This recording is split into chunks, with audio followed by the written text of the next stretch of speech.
UP PCS जो अभी आगामी दिसंबर में होने वाली परीक्षा है, इसके लिए सबसे महत्वपूर्ण देखिए कोई भी परीक्षा पास करने के लिए सबसे पहले महत्वपूर्ण है कि रणनीति अच्छी होनी चाहिए। बिना रणनीति के आपको उतरना नहीं चाहिए मार्केट में, हाँ? नहीं उतरना चाहिए तैयारी के लिए। तो सबसे पहले कि आपके पास होना क्या चाहिए? हथियार। हाँ, वेपन्स के बिना हम कोई युद्ध लड़ नहीं सकते। तो उसके लिए सबसे महत्वपूर्ण ये है कि आपके पास सबसे महत्वपूर्ण है कि सिलेबस होना चाहिए पहली बात तो। किसी भी चीज़ का सिलेबस बहुत ही आवश्यक है। टेबल पर आपके सिलेबस हो। उसके बाद दूसरा है प्रीवियस ईयर के पेपर्स, ये बहुत ही आवश्यक है। हाँ? कितने लोग पास प्रीवियस ईयर का पेपर है? आप 2 लोग और आपके पास? अभी नहीं लिए? ले लीजिए, हाँ? एक घटना चक्र का आता है या किसी भी कंपनी घटना चक्र का एक अच्छा ख़ासियत ये है कि उसने चैप्टर वाइज़ कर रखा है। तो उससे जो है बड़ा आपको लाभ मिलेगा, ठीक है? तो आपके पास क्वेश्चन बैंक ज़रूर होने चाहिए। क्वेश्चन बैंक के बिना आप जो है चूँकि क्वेश्चन बैंक जब आप देखोगे मैं बता रहा हूँ कि उसका लाभ क्या है। हाँ, अभी फिर हम टॉपिक पे आ जाएँगे। थोड़ा-सा ये जो है 1 मिनट इनको साइलेंट मुद्रा में कर दिया जाए तो डिस्टर्ब नहीं करेंगे। हाँ, तो यहाँ पर जो है जैसे एक अच्छा ये आपका इतिहास का विषय है, ठीक है? इतिहास विषय का है, आपको इसी तरह का ज्योग्राफी का भी लेना है, ठीक है? हाँ, ज्योग्राफी के लिए भी आपको एनसीईआरटी विथ मैप, ठीक है? एनसीईआरटी विथ मैप, मैप आप कौन-सा है आपके पास? आप लोगों के पास सबके पास एटलस है? ये तो होगा ही, तैयारी कर रहे हैं। तो ऑक्सफोर्ड का स्टूडेंट एटलस होना चाहिए, याद रखेंगे। ऑक्सफोर्ड का स्टूडेंट, स्कूल नहीं लीजिएगा, ठीक है? स्टूडेंट एटलस, ये आई थिंक 150 से 200 रुपए का आता होगा।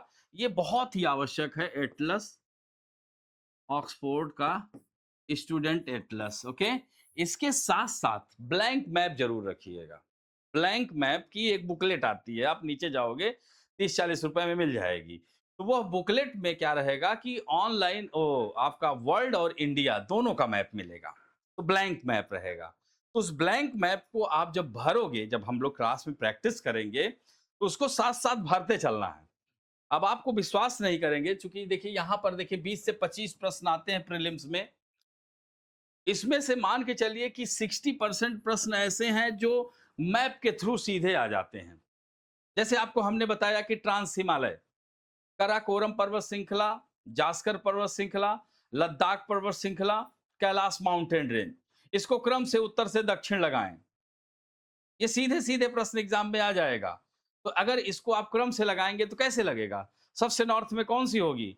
काराकोरम, फिर उसके बाद, फिर उसके बाद, फिर उसके बाद कैलाश। कैलाश पर्वत श्रेणी क्या है? लद्दाख और जास्कर के समानांतर है। ये इस तरह से अगर हम बात करते हैं, यहां पर कलर इसको चेंज करते हैं, अगर ये जो है इस तरह से यहां पर बात करते हैं तो सबसे ऊपर क्या है? काराकोरम, फिर लद्दाख, फिर जास्कर। तो ये जो कैलाश पर्वत श्रेणी है इसके समानांतर है। थोड़ा सा और ऊपर करेंगे ऐसे, काराकोरम, लद्दाख, जास्कर और समानांतर ये है, तिब्बत में है। तो ये जो है मैपिंग से करोगे तो बहुत आसान हो जाएगा। अभी यही चीज मैंने जो बोला, आपके पास एटलस होती तो आपको और आनंद आ जाता। भाई अगर बिना एटलस के ज्योग्राफी की क्लास लेना सत्यनारायण की कथा के बराबर है। पंडित जी संस्कृत में बाज दिए, कुछ समझ में नहीं आया क्या बोल रहे हैं। हाँ, तो उसी तरह से ज्योग्राफी की क्लास में भी मैप होना बहुत आवश्यक है। हम लोग जैसे बात करें कोई भी, जैसे मान लीजिए कि स्पेन की बात कर रहे हैं, जिब्राल्टर स्टेट की बात कर रहे हैं, तो आपको याद कराना पड़ेगा कि भैया ये स्पेन और मोरक्को को अलग करती है, अटलांटिक महासागर और जो है भूमध्य सागर को जोड़ती है। लेकिन वही अगर आप मैप देख लोगे तो आपके दिमाग में पीछे जो मॉडुला ऑब्लांग डेटा है उसमें आपका पिक्चर बन जाएगा, वो कभी गलत नहीं होगा। फिल्मों के सीन क्यों आपको याद रहते हैं? क्यों याद रहते हैं? क्योंकि आपके यह पीछे एक इमेज बन जाता है, हाँ, कि झुकेगा नहीं। तो क्यों ये? क्योंकि वो आपने बड़ी शिद्दत से देखा, और पढ़ाई करते समय थोड़ा-सा कभी-कभी मन वो हो जाता है, तो चीज़ें याद नहीं। लेकिन जो मन से पढ़ते हो कभी भूलता है आप बताइए? इसीलिए नहीं भूलता है। तो इसलिए आपके पास एटलस बहुत ही आवश्यक है, ठीक? तो यहाँ पर हम लोग जो बात कर रहे हैं स्ट्रेटजी की, ज्योग्राफी के लिए मैंने क्या-क्या बोला आपको कि सबसे पहले तो आपके पास जो है ऑक्सफोर्ड का स्टूडेंट एटलस, एनसीईआरटी 6 टू 12 की होनी चाहिए। तीसरा क्या होना चाहिए? पीवाईक्यू होना चाहिए, प्री और मेंस दोनों का। ध्यान रखिएगा, मेंस का भी पीवाईक्यू आपके टेबल पर होना चाहिए, प्री का। अब इसको जो है आप सोच रहे होगे कि सर अभी तो हम एक भी चैप्टर पढ़े नहीं और गुरुजी कह रहे हैं कि पीवाईक्यू ले लो। तो पीवाईक्यू जब आपके सामने पड़ेगा तो आपका कॉन्फिडेंस लेवल बढ़ेगा। कैसे बढ़ेगा? 150 क्वेश्चन जब जीएस के आपके समक्ष प्रस्तुत होगा, तो आप देखोगे कि यार हम तो सिर्फ बीए किए हैं, प्लेन बीएससी किए हैं, बीकॉम किए हैं, बीटेक किए हैं, डॉक्टर बने हैं, इंजीनियर हैं, जो भी हैं एक्स वाई जेड। लेकिन जब आप क्वेश्चन सॉल्व करोगे तो मैं आपको विश्वास दिलाता हूं कम से कम 30-40 क्वेश्चन आप आसानी से सॉल्व कर लोगे। इवन हाई स्कूल इंटर का भी बच्चा अगर पीसीएस का पेपर देखेगा तो 20-30 प्रश्न कर सकता है, अगर उसने एनसीईआरटी ठीक से पढ़ी होगी। उससे क्या होगा कि आपका एक लेवल आपको पता चलेगा कि यार ये किस लेवल का प्रश्न बन रहा है और हमें क्या करना है। फिर सिलेबस देखो कि यार सिलेबस में लिखा है नदी नदी तंत्र प्रणाली, पर्वतीय क्षेत्र, प्रायद्वीपीय भारत, प्लेट टेक्टोनिक थ्योरी, ब्रह्मांड विज्ञान। तो ये सब जो लिखे हुए हैं इनसे क्या प्रश्न है कि नहीं, क्योंकि सिलेबस भी काफी ब्रॉड हो जाता है काफी। लेकिन क्वेश्चन की जब प्रकृति देखेंगे हम, तो उसी आधार पर हम प्रश्नों को पढ़ने का जो है प्रयास करेंगे। अब जैसे सपोज दैट करंट अफेयर पढ़ रहे हैं, आज की खबर है, आज की खबर है कि हार्मुज जल संधि पर फिर से अटैक हो सकता है। तो अब वो अटैक हो सकता है या नहीं हो सकता, उससे हमसे नहीं सरोकार है। हमको ये जानना आवश्यक है कि भैया ये होता कैसे है, इसके पीछे क्या कारण है, हार्मुज आज क्यों शक्ति का केंद्र बना हुआ है, स्ट्रेटेजिक पॉइंट ऑफ व्यू से इतना इंपॉर्टेंस क्यों रखता है, ये आवश्यक है। और इस पर अमेरिका की नजर क्यों इतनी ज्यादा, अमेरिका तो बहुत दूर है उससे बैठा, लेकिन वो हार्मुज पर अपनी आंखें क्यों गड़ाए बैठा है, हिंद महासागर में क्यों जो है पूरा विश्व ललचाई निगाहों से देख रहा है।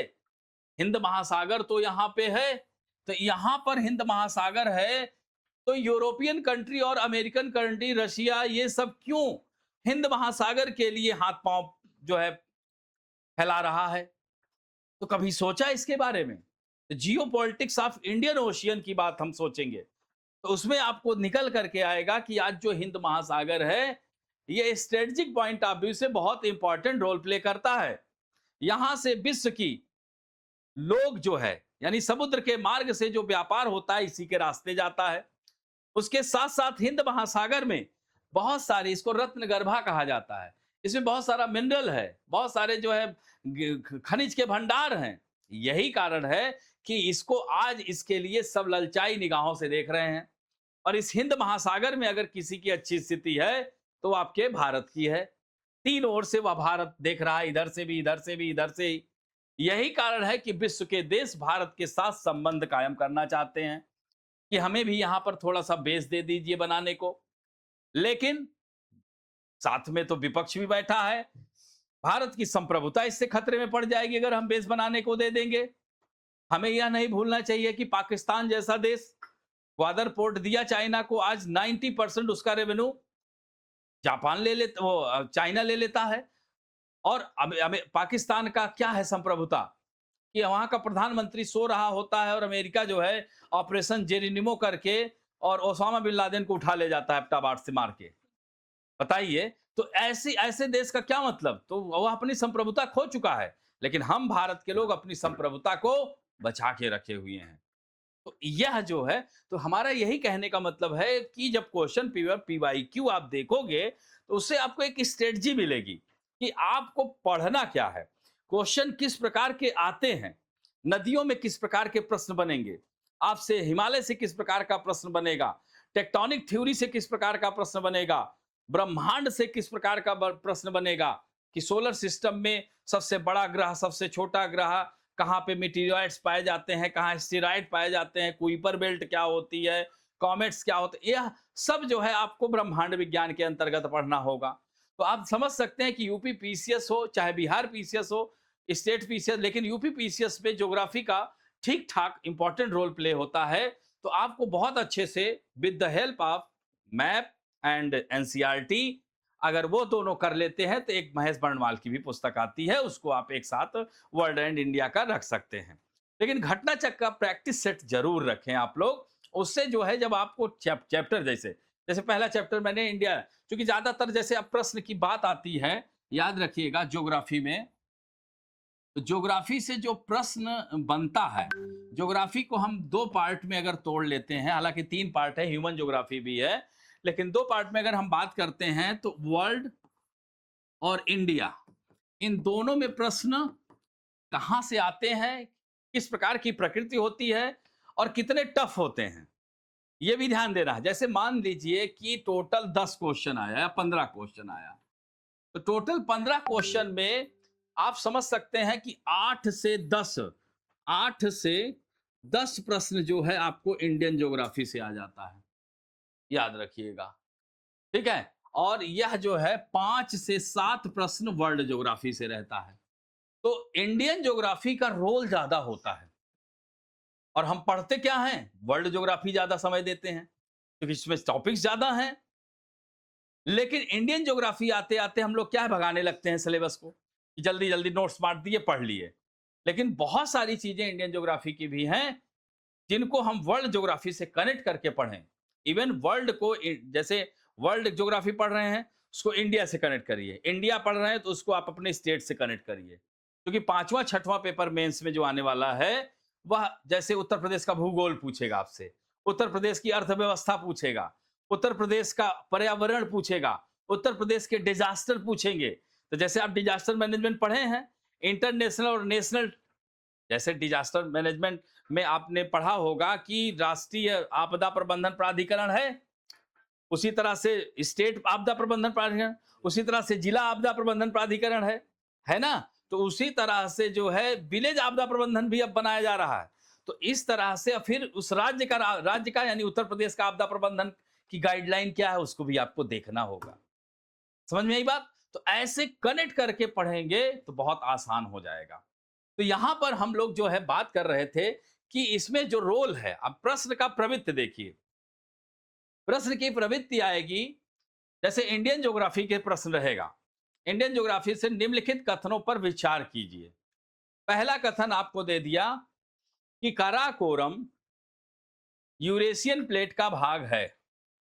दूसरा कथन है काराकोरम के दक्षिण में जास्कर श्रेणी स्थित है। तीसरा कथन है लद्दाख की सबसे ऊंची चोटी माउंट राकापोशी है। चौथा कथन है कि सिंधु नदी लद्दाख और जास्कर पर्वत श्रृंखला के मध्य बहती है। तो उपरोक्त में से कितने कथन सही हैं?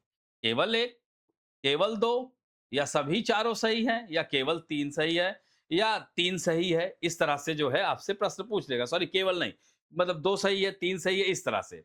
तो अब इसमें कैसे उत्तर देंगे? अब देखिए थोड़ा सा टफ दिया, वही वर्ल्ड ज्योग्राफी से प्रश्न आएगा, सीधे सीधे प्रश्न आएगा कि मिसिसिपी मिसौरी नदी किस महाद्वीप में बहती है, या पूछ लेगा कि मिसिसिपी मिसौरी नदी किस खाड़ी में गिरती है, मैक्सिको की खाड़ी में गिरती है, कि कैरेबियन सागर में गिरती है, कि फंडी की खाड़ी में गिरती है, कि हडसन की खाड़ी में गिरती है। ऐसे प्रश्न बनेगा। तो वर्ल्ड ज्योग्राफी से सरल प्रश्न बनेगा। इंडियन जो, चूंकि आप इंडिया से बिलोंग करते हैं तो आपको इतना पता होना चाहिए कि यार इस राज्य से ये नदी गुजर रही है, इस राज्य में यह पर्वत श्रेणी है, इतना आपसे पूछेगा। वहां ये नहीं पूछेगा कि आल्स माउंटेन किन किन राज्यों में इटली के फैला हुआ है, ये नहीं पूछेगा। आल्स माउंटेन किन किन देशों में फैला है ये पूछ लेगा, लेकिन राज्य नहीं पूछेगा। लेकिन अपने यहां नदी पूछेगा तो किन किन राज्यों से होकर बह रही है, ये ध्यान रखिएगा। जैसे अमेजन नदी किन देशों से होकर बहती है, लेकिन नर्मदा नदी के कॉन्सेप्ट में रहेगा कि किन किन राज्यों से, उनके किनारे कौन से शहर बसे हैं, यहां तक पूछ लेता है।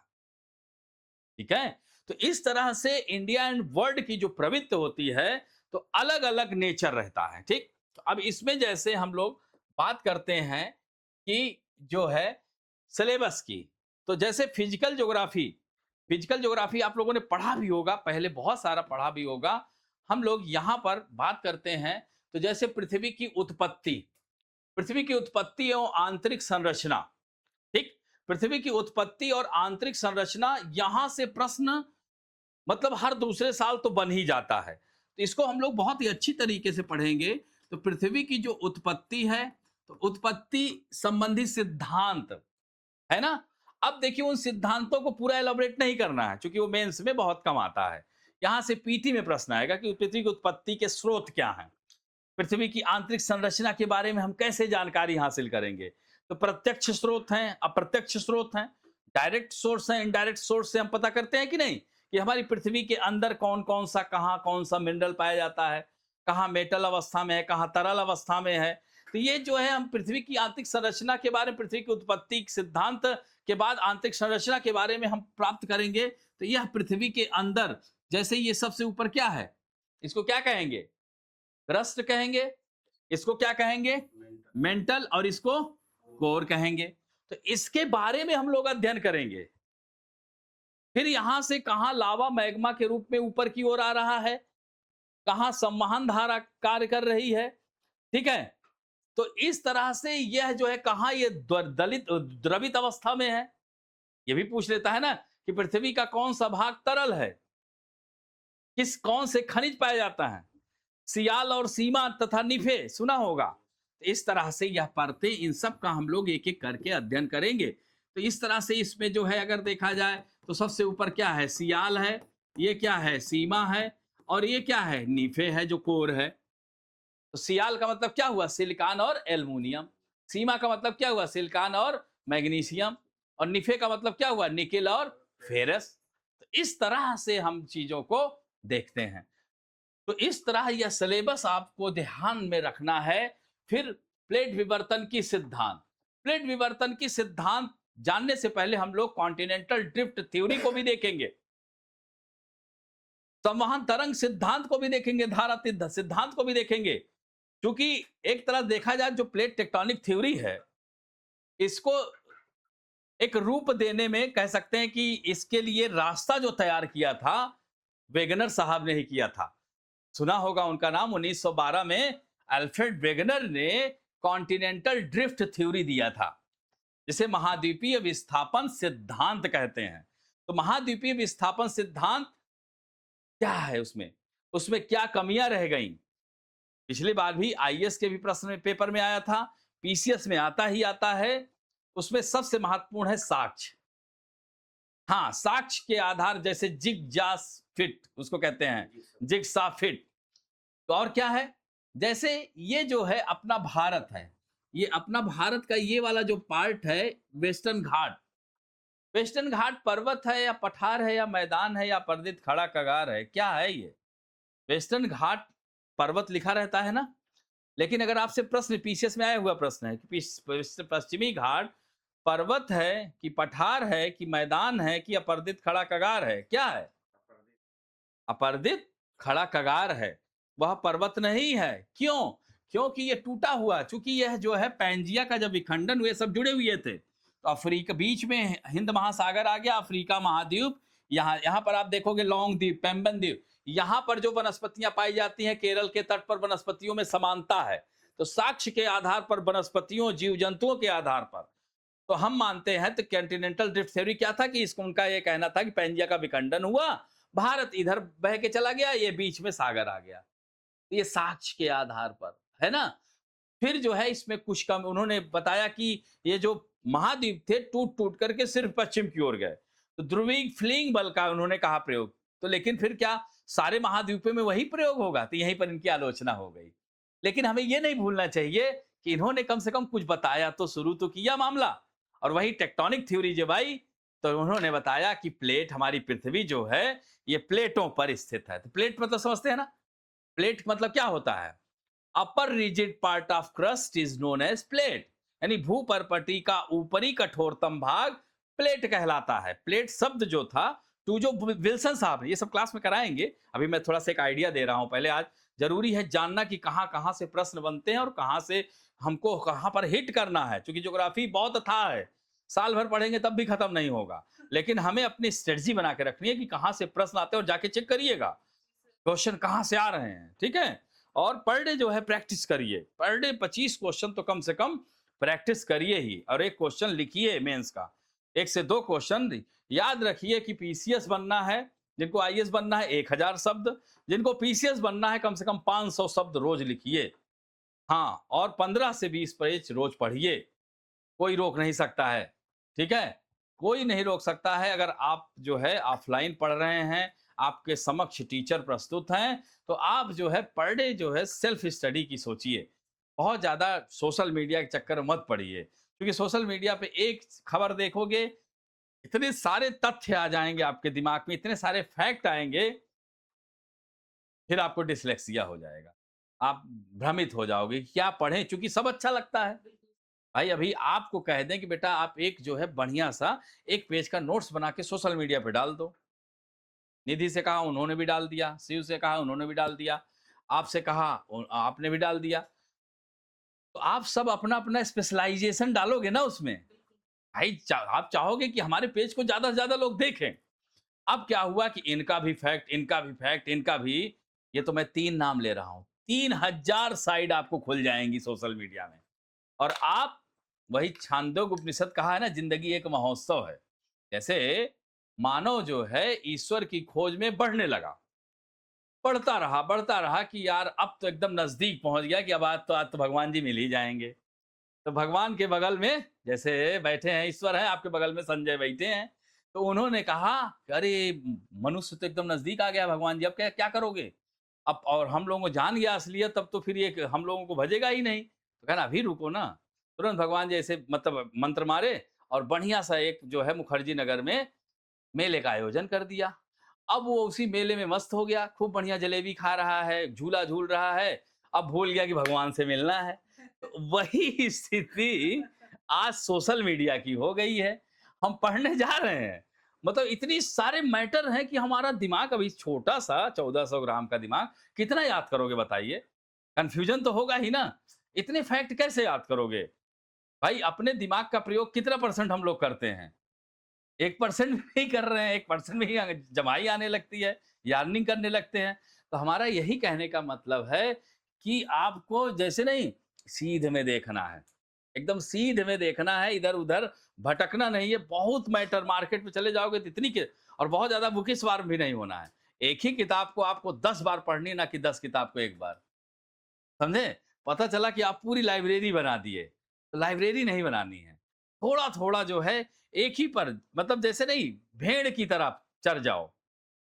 एक बैल होता है, वो ऊपर-ऊपर चरते हुए जाता है, खेत में देखोगे तो ऊपर-ऊपर चरते चला जाता है और भेड़ जब चरती है तो पूरा अपर्दन कर देती है, पूरा जड़ से उखाड़ लेती है। तो आप 2 ही चैप्टर दिन भर में पढ़ो, 1 ही चैप्टर पढ़ो, लेकिन उसको फिर वहाँ इफ बट ना हो। आपने मूल अधिकार पढ़ा, तो मूल अधिकार से प्रश्न अगर आप सॉल्व कर रहे हैं पीसीएस के, तो एक भी क्रॉस क्वेश्चन आपके गलत नहीं होने चाहिए। सही कह रहे हैं कि नहीं? तो इस तरह से अगर आप स्ट्रेटजी अपनाओगे तो कभी भी गड़बड़ नहीं होगा, ये ध्यान रखना है। ठीक है? हाँ बेटा। हाँ, सफोकेशन हो रहा है ना?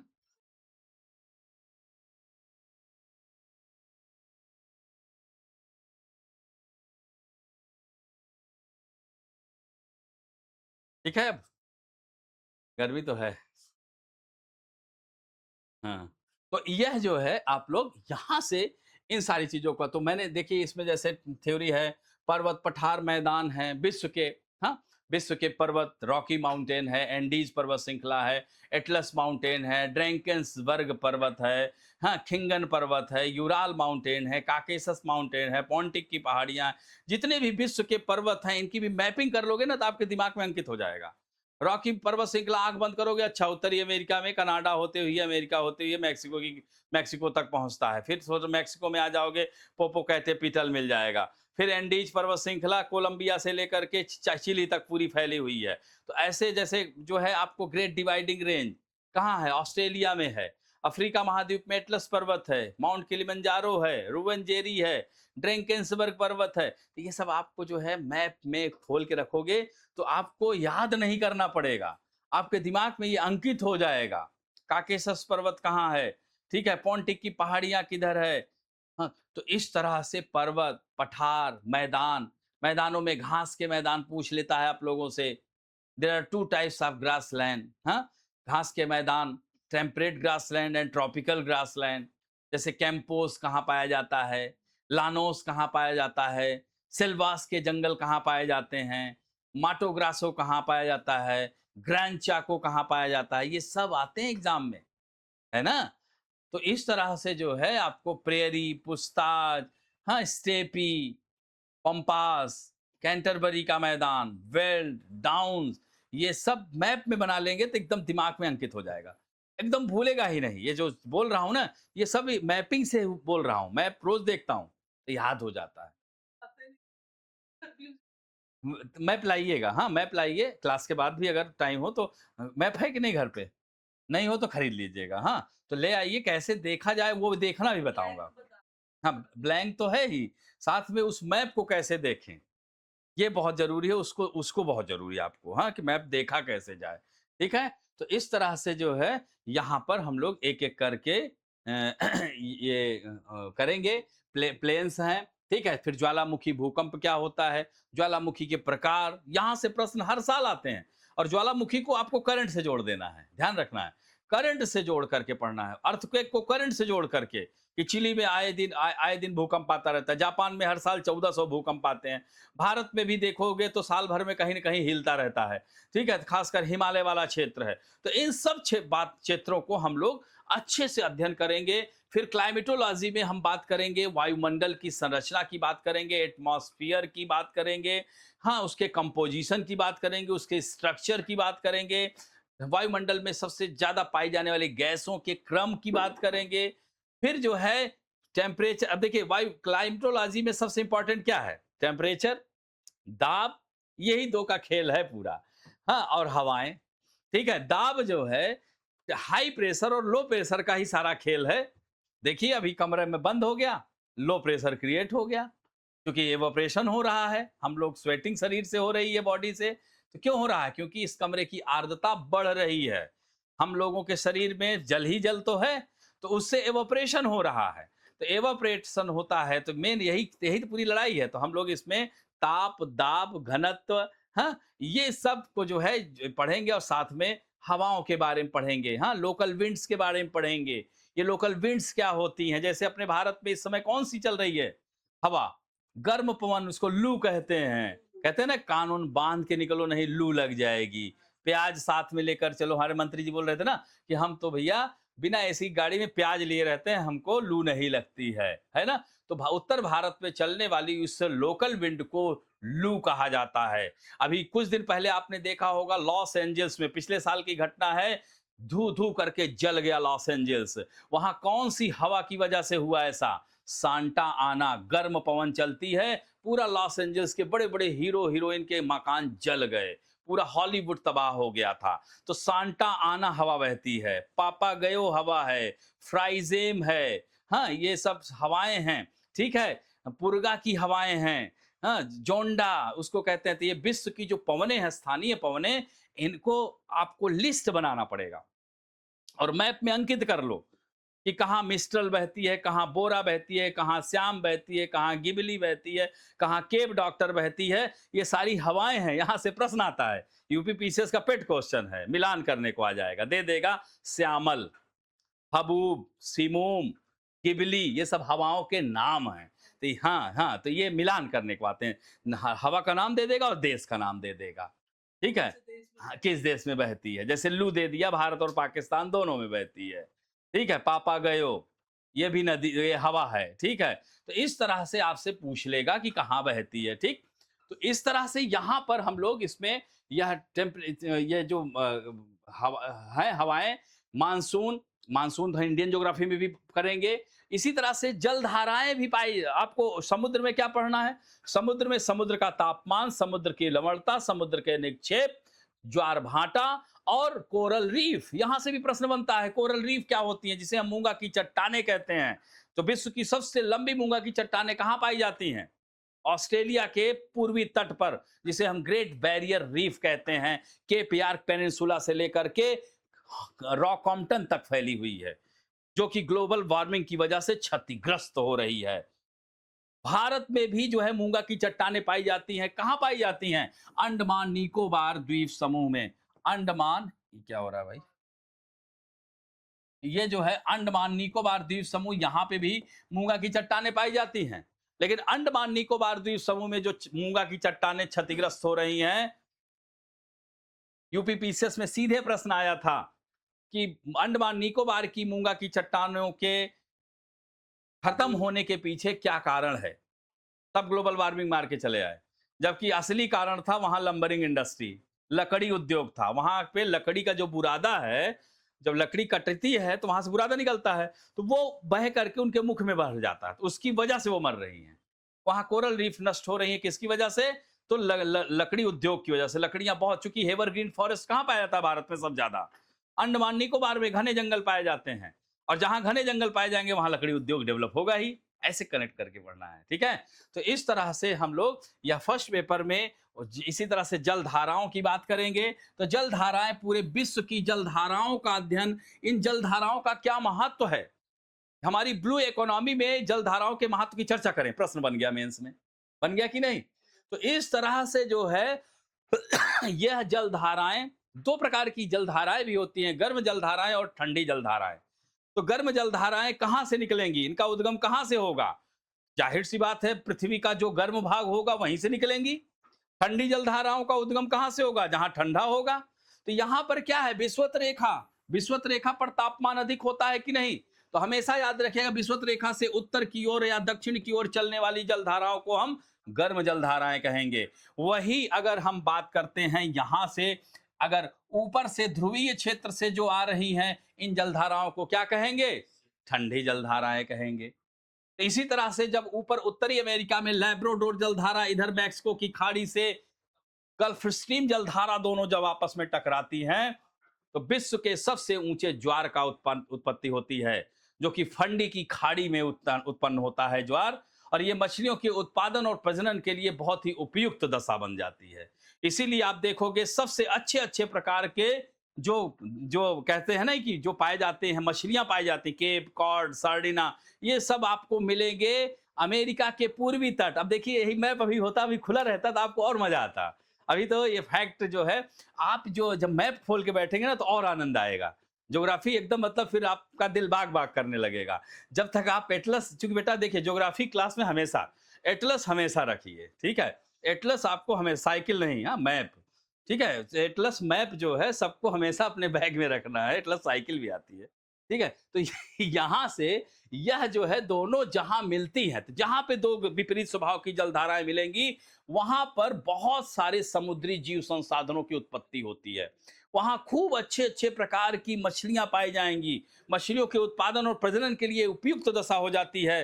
तो यहाँ पर आप देखोगे great bank, George bank, Pierre bank, खूब बड़े बड़े मछलियों के बैंक पाए जाते हैं, यहाँ से उत्पादन होता है। इसी तरह से आप उत्तरी इधर जापान की तरफ आप जाएंगे तो क्यूरोशियो और आयोसियो जलधाराएं मिलती है। तो जापान के तट पर भी आप देखोगे मछली मिलेगी। लेकिन क्या यहाँ पर ब्राजील में मिलेगी?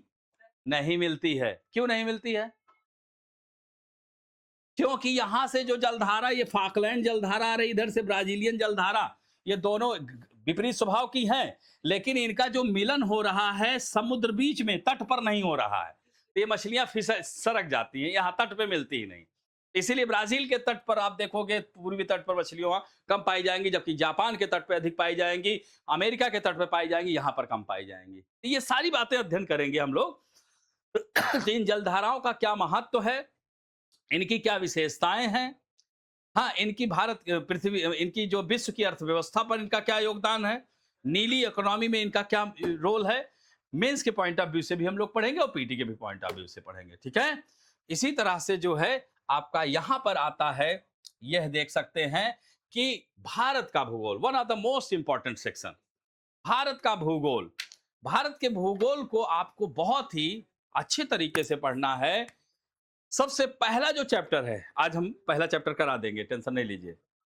बोर तो नहीं हो रहे भाई, बताइएगा। तो फर्स्ट चैप्टर जो है आपका, पहला चैप्टर है कि भारत की अवस्थिति एवं विस्तार। इसी में एक और हम जोड़ देंगे, सामान्य जानकारी भारत की। हर साल यहां से चाहे आप आईएएस की परीक्षा दो, चाहे पीसीएस की परीक्षा दो, हाँ कोई भी परीक्षा दो, आपको यहां से प्रश्न आता ही आता है। अब यहां से जो प्रश्न आएगा उसकी देखोगे प्रवृत्ति क्या होगी, बहुत ही सरल प्रवृत्ति होगी। और इस प्रश्न को जो गलत किया वो डेंजर जोन में गया, ध्यान रखना है। क्योंकि सरल प्रश्न की गलत नहीं करना है, कठिन गलत हो जाए चलेगा, लेकिन सरल प्रश्न कभी भी गलत नहीं करना है। तो आइए देखते हैं कि ये जो पहला जो टॉपिक है, ये आपको सीधे सीधे नॉर्थ, साउथ, ईस्ट, वेस्ट। अब भारत को हम अलग अलग बिंदुओं पर देखेंगे। भारत का यानी बिंदु के आधार पर भारत कहां पर, नॉर्दर्न पॉइंट क्या है, साउदर्न पॉइंट क्या है, ईस्टर्न पॉइंट क्या है, वेस्टर्न पॉइंट क्या है, ये हो गया बिंदु के आधार पर। दूसरा क्या है, किलोमीटर के आधार पर भारत कितना लंबा है, कितना चौड़ा है। तीसरा क्या है, अक्षांशीय और देशांतरीय आधार पर भारत का अक्षांशीय विस्तार कहां से कहां तक है, देशांतरीय विस्तार कहां से कहां तक है। चौथा है भारत का जनसंख्या के आधार पर सबसे, भारत जनसंख्या में विश्व में कहां पर है। अब तो प्रथम स्थान, लेकिन according to 2011 census India is a second largest country in the world population में, ठीक है। तो दूसरा सबसे 2011 की जनगणना, लेकिन अब क्या है, हम लोग नंबर 1 पे आ गए हैं। इसी पे भी तो आए कम से कम। हाँ, फर्स्ट पे चाइना था, चाइना को रिप्लेस कर दिया, भारत आ गया, ठीक। इसी तरह देखिए जनसंख्या के आधार पर देखा। अब ये नहीं कि यहीं पर सिर्फ भारत को, आप टॉप 5 कम से कम जनसंख्या वाले देश का नाम याद रखो। फिर क्षेत्रफल के आधार पर भारत को देखिए, एरिया वाइज इंडिया किस पोजीशन पे है, 5वें पे, 6वें पे, 7वें पे, 8वें पे, कौन सा, 7वें पे है। तो 7th largest country in the world. तो इसमें जो है 7 में कैसे है, तो यहां पर हम लोग एक एक करके अध्ययन करेंगे। RCCUBAI, रक्कुबाई याद रखना, कभी भूलेगा नहीं। तो सबसे आर से क्या हो गया, रसिया। रूस की राजधानी क्या है, मॉस्को। किस नदी के किनारे बसा है, मस्कवा नदी के किनारे। ब्रह्मोस मिसाइल का नाम सुना है ना, किसकी सहायता से बना था, ब्रह्मपुत्र। ब्रह्मपुत्र और मस्कवा नदी को मिला दो, ब्रह्मोस मिसाइल बन गया, ठीक। कनाडा, कनाडा की राजधानी क्या है। देखिए आपके उत्तर प्रदेश पीसीएस में राजधानियां भी पूछता है, लेकिन राजधानी कभी याद नहीं करना है। ऐसे ही किसी भी देश की न्यूज पढ़ो और राजधानी आपको याद हो जाएगी। नहीं तो एक दिन बैठ के आप राजधानी याद नहीं करना है। आप न्यूज़पेपर पढ़ रहे हो, उस देश की खबर है, राजधानी याद कर लो, ठीक है। अब ये तो आसान है, ये सभी चर्चित देश हैं। जैसे आपसे पूछ लिया, भाई वेनेजुएला में अभी देखा तख्ता पलट हुआ, मतलब अमेरिका के राष्ट्रपति ने वहां के राष्ट्रपति को उठवा लिया। तो वेनेजुएला की राजधानी आपको याद होनी चाहिए कि वेनेजुएला है कहाँ, वेनेजुएला की राजधानी क्या है, वेनेजुएला के क्या महत्व है, वहां पे क्यों ऐसा हुआ, वहां कौन से खनिज पाए जाते हैं, इन सब का भी अध्ययन आपको करना है, ठीक है। तो इस तरह से अगर हम ये देखिए, रूस, Canada, China, USA, Brazil, Australia, India, और विश्व के कुल क्षेत्रफल का 2.42% क्या है, अपने भारत के पास है। ये आपको क्या पता नहीं था, पता था, लेकिन यही छोटी छोटी चीजें हम लोग से स्लिप कर जाती है। जैसे इस बार के यूपीएससी में सीधे प्रश्न आ गया था कि उत्तर प्रदेश भारत का एक ऐसा राज्य है जो सबसे अधिक राज्यों की सीमाओं को स्पर्श करता है। सिक्किम एकमात्र ऐसा केवल राज्य है जो केवल एक राज्य की सीमा को स्पर्श करता है। ऐसा प्रश्न कुछ था ना, आप लोग दिए थे ना। तो उसमें क्या था, उसमें बहुत ही सरल था।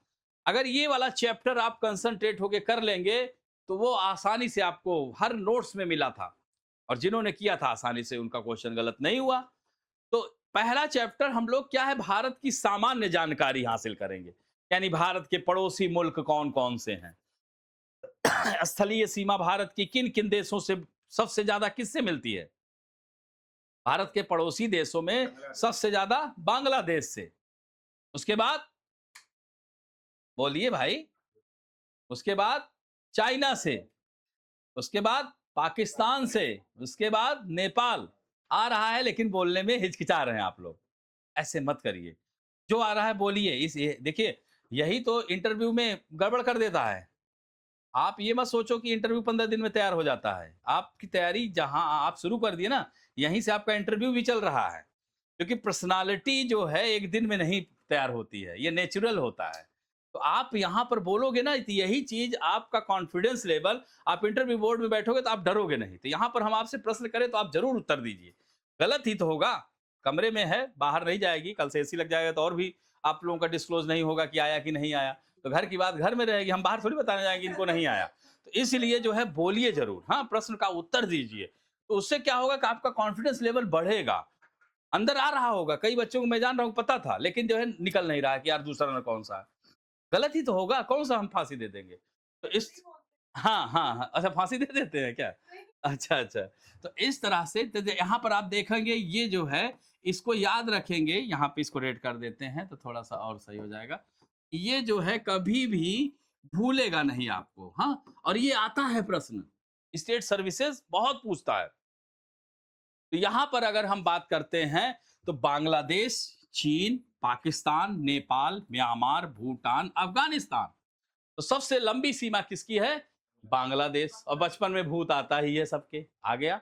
तो बांग्लादेश बचपन में भूत आया, तो Bangladesh 4096.4 kilometre, China 3488 kilometre, Pakistan 3323 kilometre, Nepal 1751 kilometre, Myanmar 1643 kilometre, Bhutan 699 kilometre और अफगानिस्तान 106 किलोमीटर।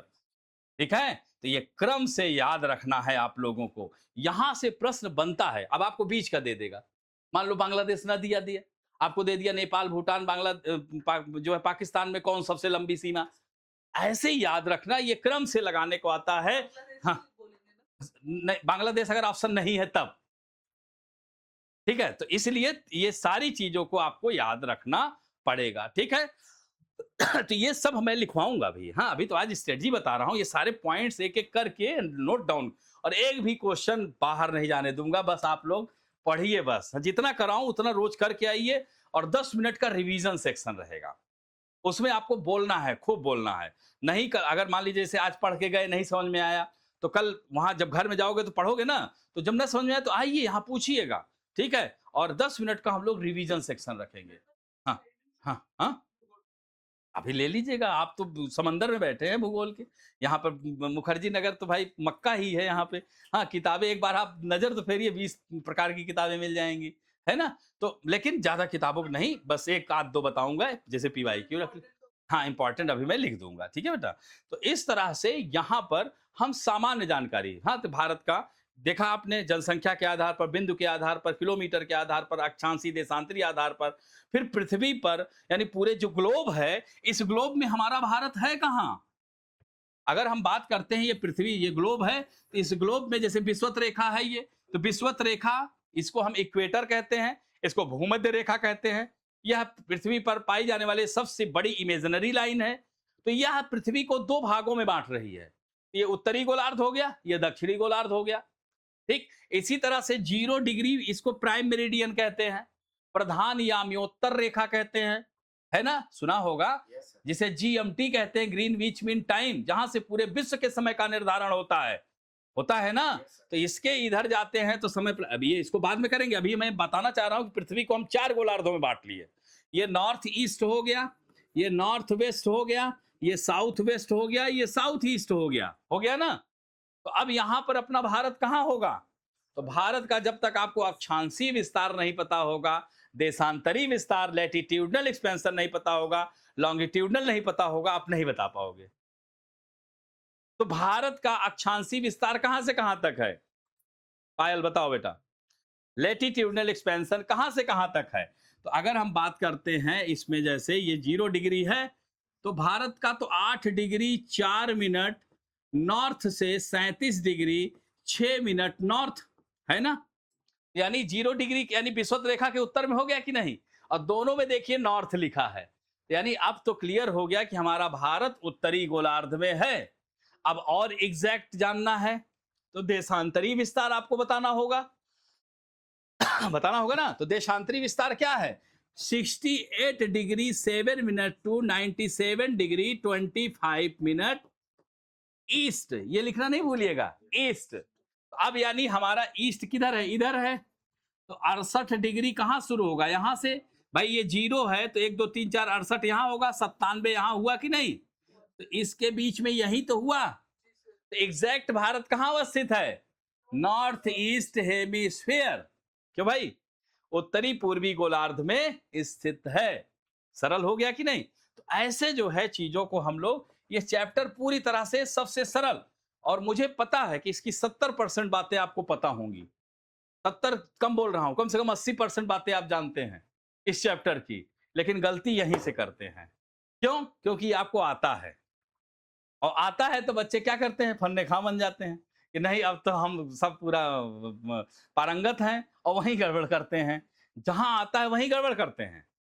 इसलिए जो है, जो आ रहा है उसको बार बार रिवीजन करो। यही स्टेट सर्विसेज या कंपटीशन का यही खूबसूरती है कि जो आता है उसको बार बार रिवीजन करो बेटा, क्योंकि वो फिसलता बहुत तेजी से है। सरल क्वेश्चन, क्योंकि आपको लग रहा है यार यूपीएससी में इतना सरल कैसे आ गया, ये दिमाग में आ रहा है ना, और वो ये नहीं जान रहे हो कि कहीं नहीं लिख दिया होगा, कहीं हाँ लिख दिया होगा, उसी में सारे कंफ्यूज हो गए और गड़बड़ कर देते हैं। जैसे लिख देगा, निम्नलिखित में से कौन सी नदी महाबलेश्वर से।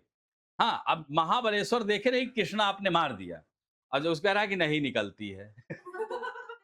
नहीं देखा ही नहीं, महाबलेश्वर देख के आप आगे निकल गए, तो हो गया गड़बड़। तो इसलिए बहुत ही माइन्यूटली आपको ऑब्जर्व करना है, क्वेश्चंस को पढ़िए और फिर उसके बाद उसका उत्तर दीजिए। देखिए 5 से 10 प्रश्न तो हम मानवीय गलतियां कर जाते हैं, ह्यूमन एरर करते हैं, तो उस पर हमको बहुत जरूरी है, उस वह कर दिए तो आप निकल गए, आप अलग बच्चों से अलग हो गए, ये बहुत ही आवश्यक है। ठीक है, तो हम लोग जो है पहला चैप्टर ये करेंगे। दूसरा है, देखिए भारत का, पहले किसी से दोस्ती करते हो तो भाई हेलो हुआ, भाई क्या कर रहे हो, बीएससी कर रहे हो, बीएससी कर रहे हो, फिर उसके बाद बात आ गई भाई रूम पार्टनर बनना है, तब पता करेंगे भैया कहाँ से हैं, एग्जैक्ट कहाँ से हो, किस कहाँ से आते हो, तब दोस्ती करोगे ना।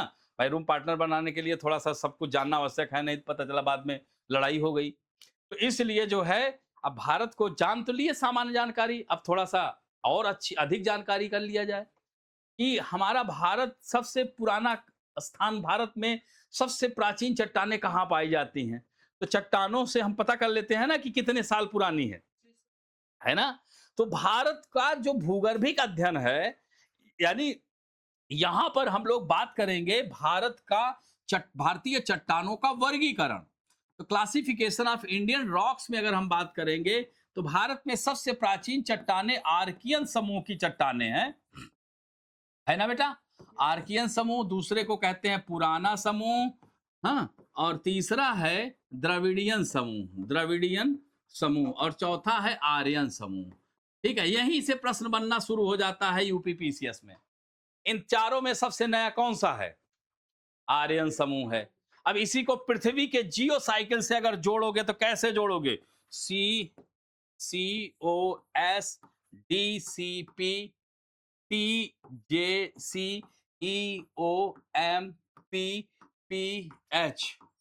ये पूरे पृथ्वी की कुंडली है।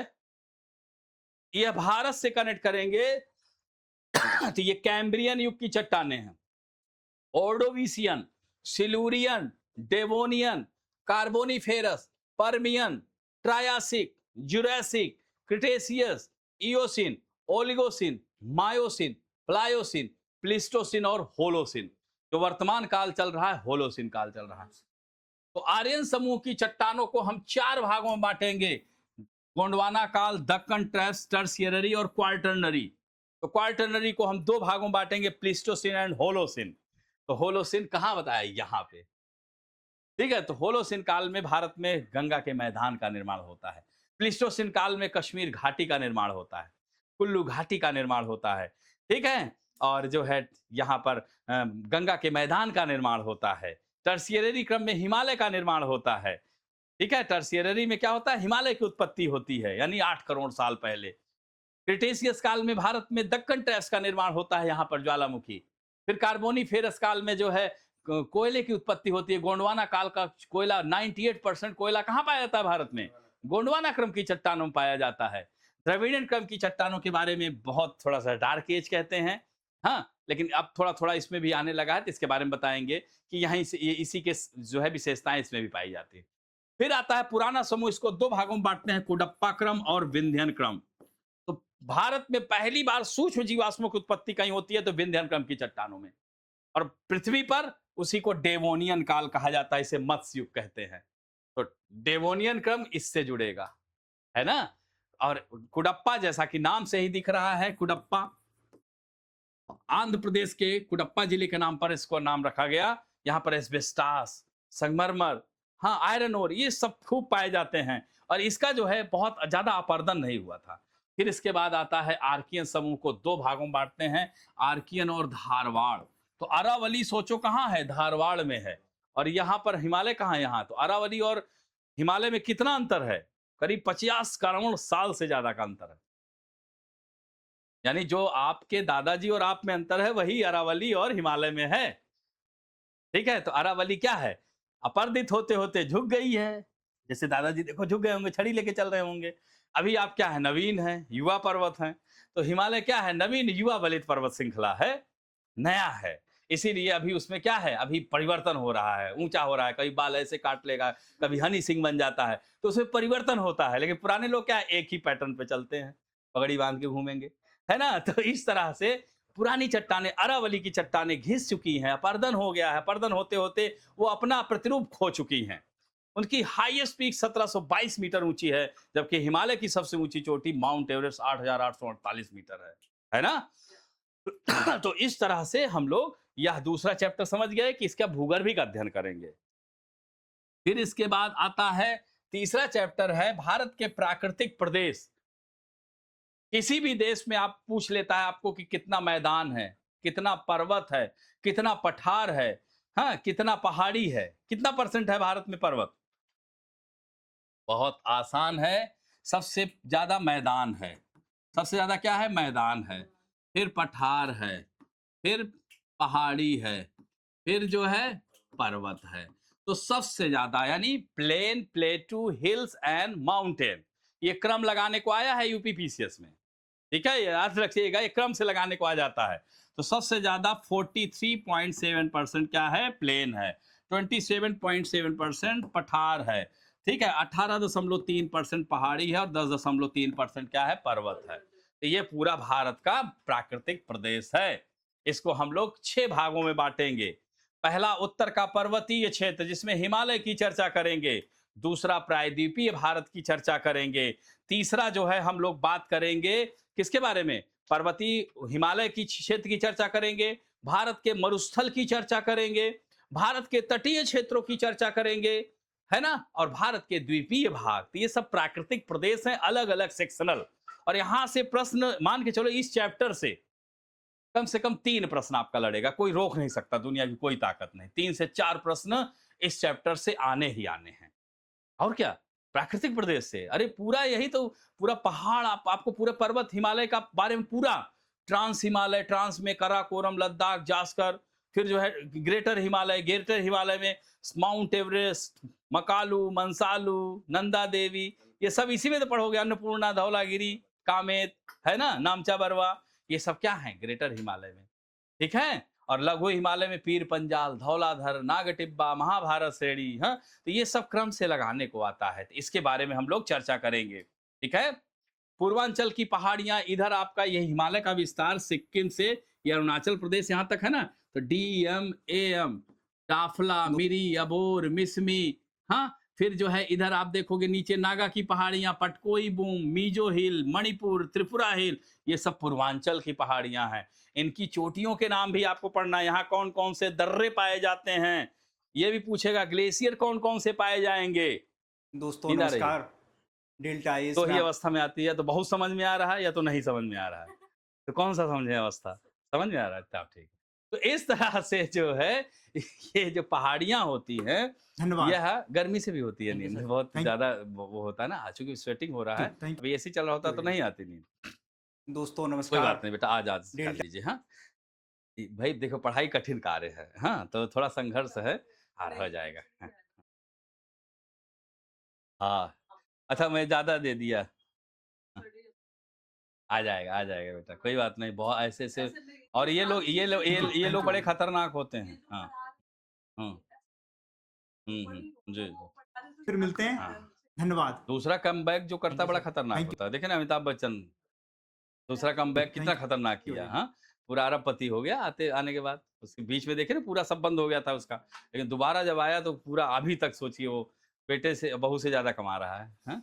तो इस तरह से यहाँ पर हम लोग जो बात कर रहे थे किसकी, कि ये इन सारी चीजों का, हाँ, तो नेचुरल रीजन ऑफ इंडिया बहुत इंपॉर्टेंट है। यहाँ से मतलब ये कहते नहीं कि जैसे आप पॉलिटी में जब पढ़ोगे, पॉलिटी में भाग 5 पढ़ लो, कुछ मत करो।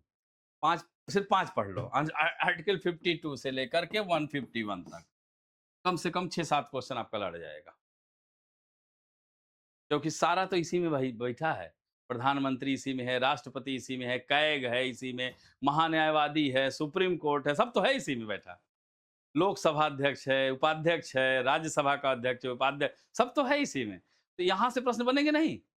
बनेंगे।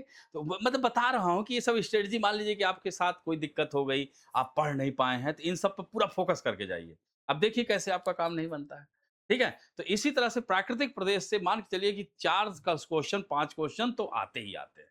ठीक है, तो इसको हम लोग जो है, तो इसको प्राकृतिक प्रदेशों में हमने बताया ना, जैसे हिमालय, प्रायद्वीपीय भारत। अब प्रायद्वीपीय भारत में जो है ये वाला पार्ट पूरा हम लोग पढ़ेंगे, ये वाला पार्ट। अब प्रायद्वीपीय भारत को भी दो भागों में बांटेंगे, सेंट्रल हाई अपलैंड और क्या, दूसरा पठारी क्षेत्र, जैसे छोटा नागपुर का पठार, मालवा का पठार, मैसूर का पठार, दक्कन का पठार, बुंदेलखंड का पठार, बघेलखंड का पठार। तो इन पठारों का क्या महत्व है, इसमें कौन से खनिज पाए जाते हैं, किसे भारत का रूर कहा जाता है, किसे स्टोर हाउस ऑफ मिनरल कहा जाता है। हाँ, और इसके साथ साथ यहाँ पहाड़ियां, तो ये अरावली सबसे ऊपर होगी, फिर विंध्याचल पर्वत श्रेणी होगी, फिर यहाँ पर आप देखोगे राजमहल की पहाड़ियां, फिर गारो, खासी और जैंतिया, मेघालय तक प्रायद्वीपीय भारत का विस्तार है। इसे याद रखना है आपको, क्योंकि बीच में राजमहल गारो गैप की वजह से ये अलग हो जाता है। लेकिन ये है, this is the part of peninsular India. ठीक है, याद रखना, मेघालय की पहाड़ियां पूर्वांचल की पहाड़ियों में नहीं आएंगी। हिमालय का, this is not part of Himalaya, this is the part of peninsular India. Okay, अब जो है इसको भर देना है। फिर यहाँ पर सतपुड़ा पर्वत श्रृंखला, महादेव, मैकाल, पारसनाथ की पहाड़ी, फिर जो है अजंता श्रेणी, हरिश्चंद्रा श्रेणी, बाबा बूदन की पहाड़ी, नीलगिरी, अन्नामलाई, अगस्थमलाई, कार्डेमम की पहाड़ियाँ, ये पूरा भर देना है उत्तर से दक्षिण। फिर इधर से वरुषनद से, हाँ, यहाँ से सब शेवराय, जवादी, नालामाला, इरामाला, पालीकोंडा, वेलीकोंडा, हाँ, शेषाचलम की पहाड़ियाँ भर गया, है ना। तो इस तरह से ये पहाड़ियां किस राज्य में स्थित हैं, इसमें कौन सी चोटी है, इन सब का अध्ययन हम लोग प्रायद्वीपीय भारत के अंतर्गत करेंगे। फिर कोस्टल प्लेन के बारे में, यहां से यहां तक कोस्टल प्लेन, कोरोमंडल तट इसमें कहां पाया जाएगा, इधर पाया जाएगा। मालाबार तट कहां पाया जाएगा, इधर। तो मानसून की जो वर्षा आगमन किस तट पे होता है, मालाबार तट पे, और लौटते हुए मानसून का आगमन कहां होता है, कोरोमंडल तट पे। इस तरह के भी प्रश्न बनते हैं, है ना। तो इस तरह से फिर मरुस्थल, दोनों प्रकार के मरुस्थल भारत में पाए जाते हैं। There are two types of desert, hot desert and cold desert, दोनों पाए जाते हैं। लेह लद्दाख वाला क्षेत्र क्या है, that is the part of cold desert, and hot desert is Thar desert. Thar desert क्या है, most populated in the world, विश्व का सबसे अधिक जनसंख्या घनत्व वाला मरुस्थल अगर कोई है तो वह अपना भारत का थार मरुस्थल है। जबकि आटाकामा वगैरह में तो कोई पाया ही नहीं जाता, दूर दूर तक। आटाकामा डेजर्ट कहाँ है, आटाकामा डेजर्ट, आटाकामा डेजर्ट कहाँ है, योग नहीं किया कल, चिली में है, चिली में है आटाकामा डेजर्ट। हाँ, तो जो है चिली दक्षिण अमेरिका महाद्वीप में है, वर्ल्ड ड्राइएस्ट डेजर्ट है। हाँ, वहां पर अरिका और एकी के शहर हैं जिन्हें घोस्ट टाउन कहा जाता है। पिछले कई वर्षों से वहां वर्षा ही नहीं हुई है, हाँ, चाहे एक बूंद भी वर्षा नहीं हुई है। तो भूतों का शहर कहते हैं उसको। हाँ, अरिका और एकी के घूमने जाना कभी, बस ऐसे ही थैले में पानी लेके घूमते रहते हैं। हाँ, वहाँ पानी मिल जाए तो बहुत खुश हो जाते हैं लोग। हाँ, पानी के अगर न्योता कोई दे दे तो बहुत मतलब खुश हो जाता है। हाँ, पूड़ी का न्योता से उतना नहीं खुश होता जितना पानी के न्योता से। ठीक है? तो इस तरह से जो है डेज़र्ट है ना, जैसे सहारा डेज़र्ट है, कहाँ-कहाँ किन देशों में फैला हुआ है, नूबियन डेज़र्ट कहाँ है, हाँ, गोबी डेज़र्ट कहाँ है, टकला-मकान डेज़र्ट कहाँ है, ये सब मिलान करने को आता है। दस्ते कबीर, दस्ते लुत, अल नफद, हाँ, ये सब रूबल खाली, ये सारे डेजर्ट को मैपिंग, मैप लाओ बेटा, मैप बिना मतलब मैप से तो आपका आधा भूगोल तो ऐसे ही काम चल जाएगा आपका।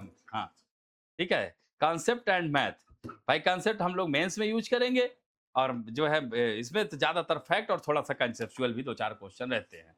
जैसे पूछ लेगा कि एस्चुरी का निर्माण कैसे होता है, मीनांडर क्या होता है, इस तरह से पूछ लेता है। ठीक है, तो यहाँ पर जो है हम लोग ये पूरा प्राकृतिक प्रदेश बहुत ही इंपॉर्टेंट है, इस पर खूब फोकस करना है। फिर इसके बाद आता है यहाँ पर भारत की नदियां एवं नदी तंत्र। भारत में नदियां और नदी तंत्र की बात अगर की जाती है तो भारत में दो तरीके की नदियां हैं। हिमालय की नदियों की हम लोग चर्चा करेंगे और प्रायद्वीपीय भारत की नदियों की चर्चा करेंगे।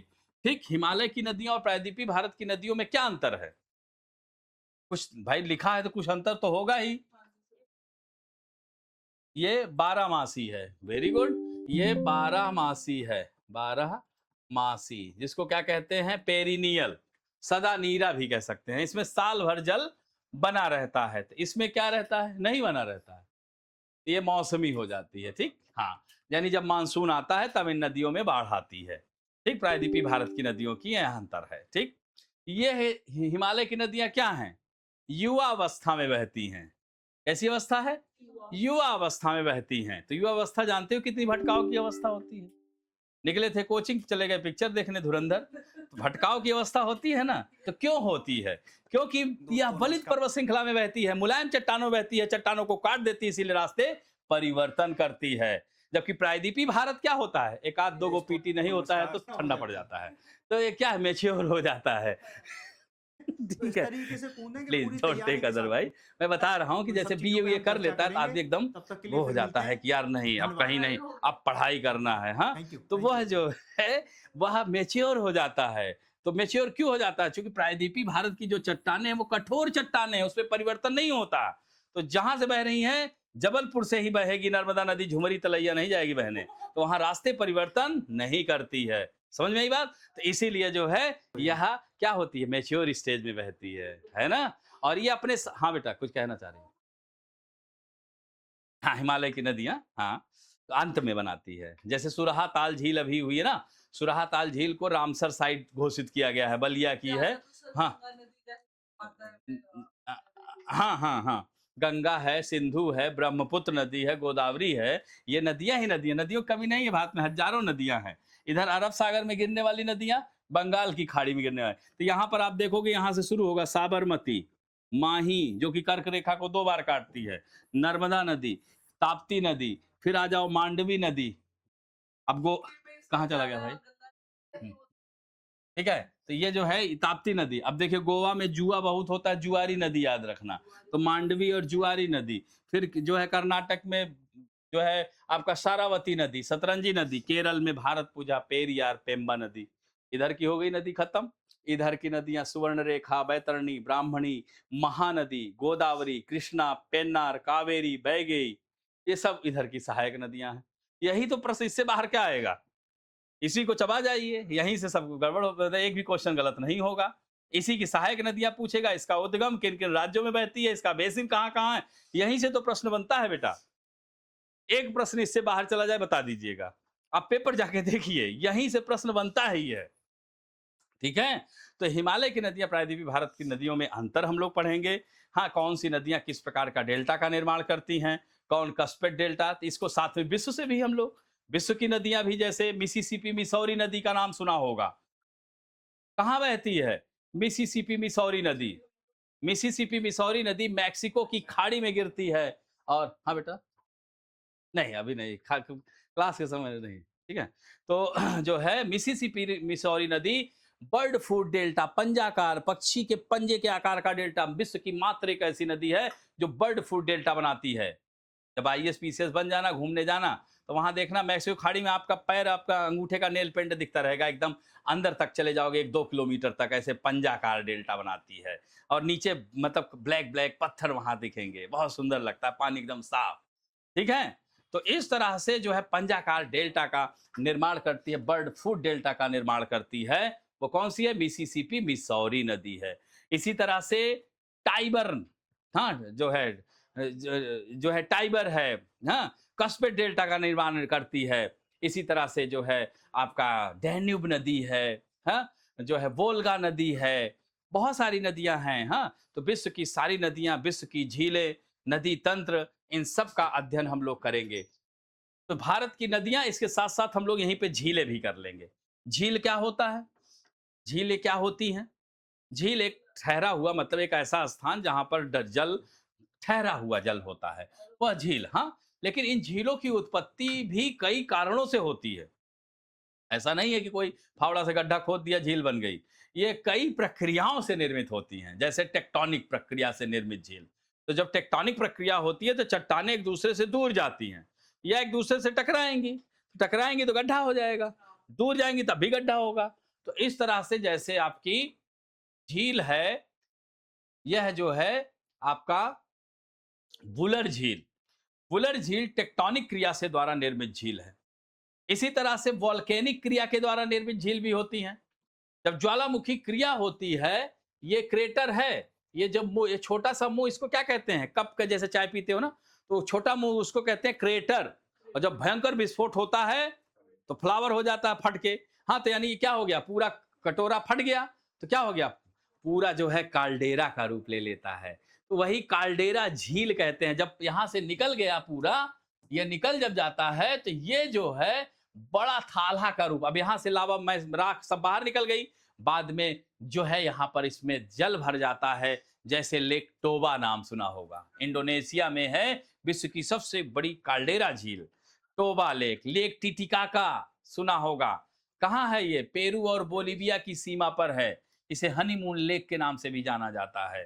ठीक, लेक टिटिकाका, ठीक है। इसी तरह से डिसअपॉइंटमेंट लेक ऑस्ट्रेलिया में है। टोबा बताया, टोनले सोप झील अपने यहाँ, लोनार लेक है ना।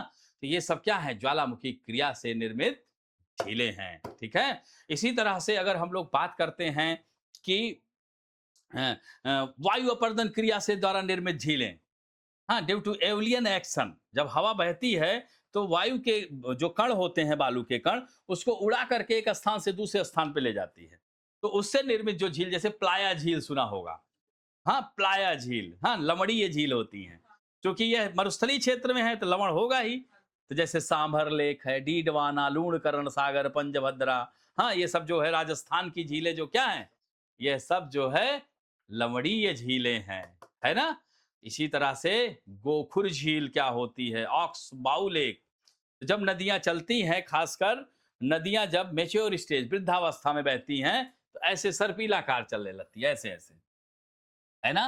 तो इस तरह से एक समय ऐसा आता है कि ऐसे गाय के खुर की तरह, तो ये नदी सीधे चली जाती है, बीच में ये झील का रूप धारण करती, जैसे सुरहा ताल झील बलिया में है ना। हाँ बलिया में सुरहा ताल झील। इसी तरह से हम लोग देखते हैं कि यहाँ पर यह जो है ये झीलों का और भी क्या है, लैगून झील सुना है, लैगून, लैगून सुना है नहीं। लैगून झील जो होती है, ये तटीय क्षेत्र और ये खारे पानी की होती है। क्योंकि जब समुद्र की लहरें जब टकराती हैं इससे, तो इन लहरों को, जैसे देख रहे हो गांव में कभी पानी जो है, कुएं का पानी खींचते हुए देखा है किसी ने? अच्छा, बड़े पुराने हो तुम लोग। तो इस तरह से जो है ये रियल, हाँ, फोटो में देखा होगा। हाँ, हाँ, अच्छा, रियल में भी देखा, हाँ, अभी कहीं कहीं बच्चे हैं, अवशेष बच्चे हैं, अब तो खत्म हो गया। हाँ, अच्छा अच्छा, हाँ, अच्छा अच्छा, तो उसमें जो है कहावत भी है ना, आप लोगों पर, छात्रों के लिए मोटिवेशनल है। हाँ, कि करत करत अभ्यास जनमत होए सुजान, लसरी आवत जात है सिल पर पड़त निशान। तो सिल देखो ना, गड्ढा हो जाता है, रस्सी से एकदम कट जाता है वो, है ना, लकड़ी भी टूट जाती है कभी कभी। तो वही हाल यहाँ भी होता है, जब लहरें बार बार इन चट्टानों से टकराती हैं, तो यहाँ पर इन चट्टानों को काट कर ये लहर का पानी यहाँ अंदर आकर के ये ऐसे यहाँ रुक जाता है। इसी को, इसको बैक वाश वाटर कहते हैं, पश्च अनूप झील कहते हैं, है ना। तो यह जैसे उड़ीसा की चिल्का लेक है, पुलिकट झील है, केरल में वेम्बानाड लेक है। केरल में लैगून झीलों को क्या कहते हैं, कयाल कहा जाता है। अस्ताई मुडी और वेम्बानाड लेक पाई जाती है ना।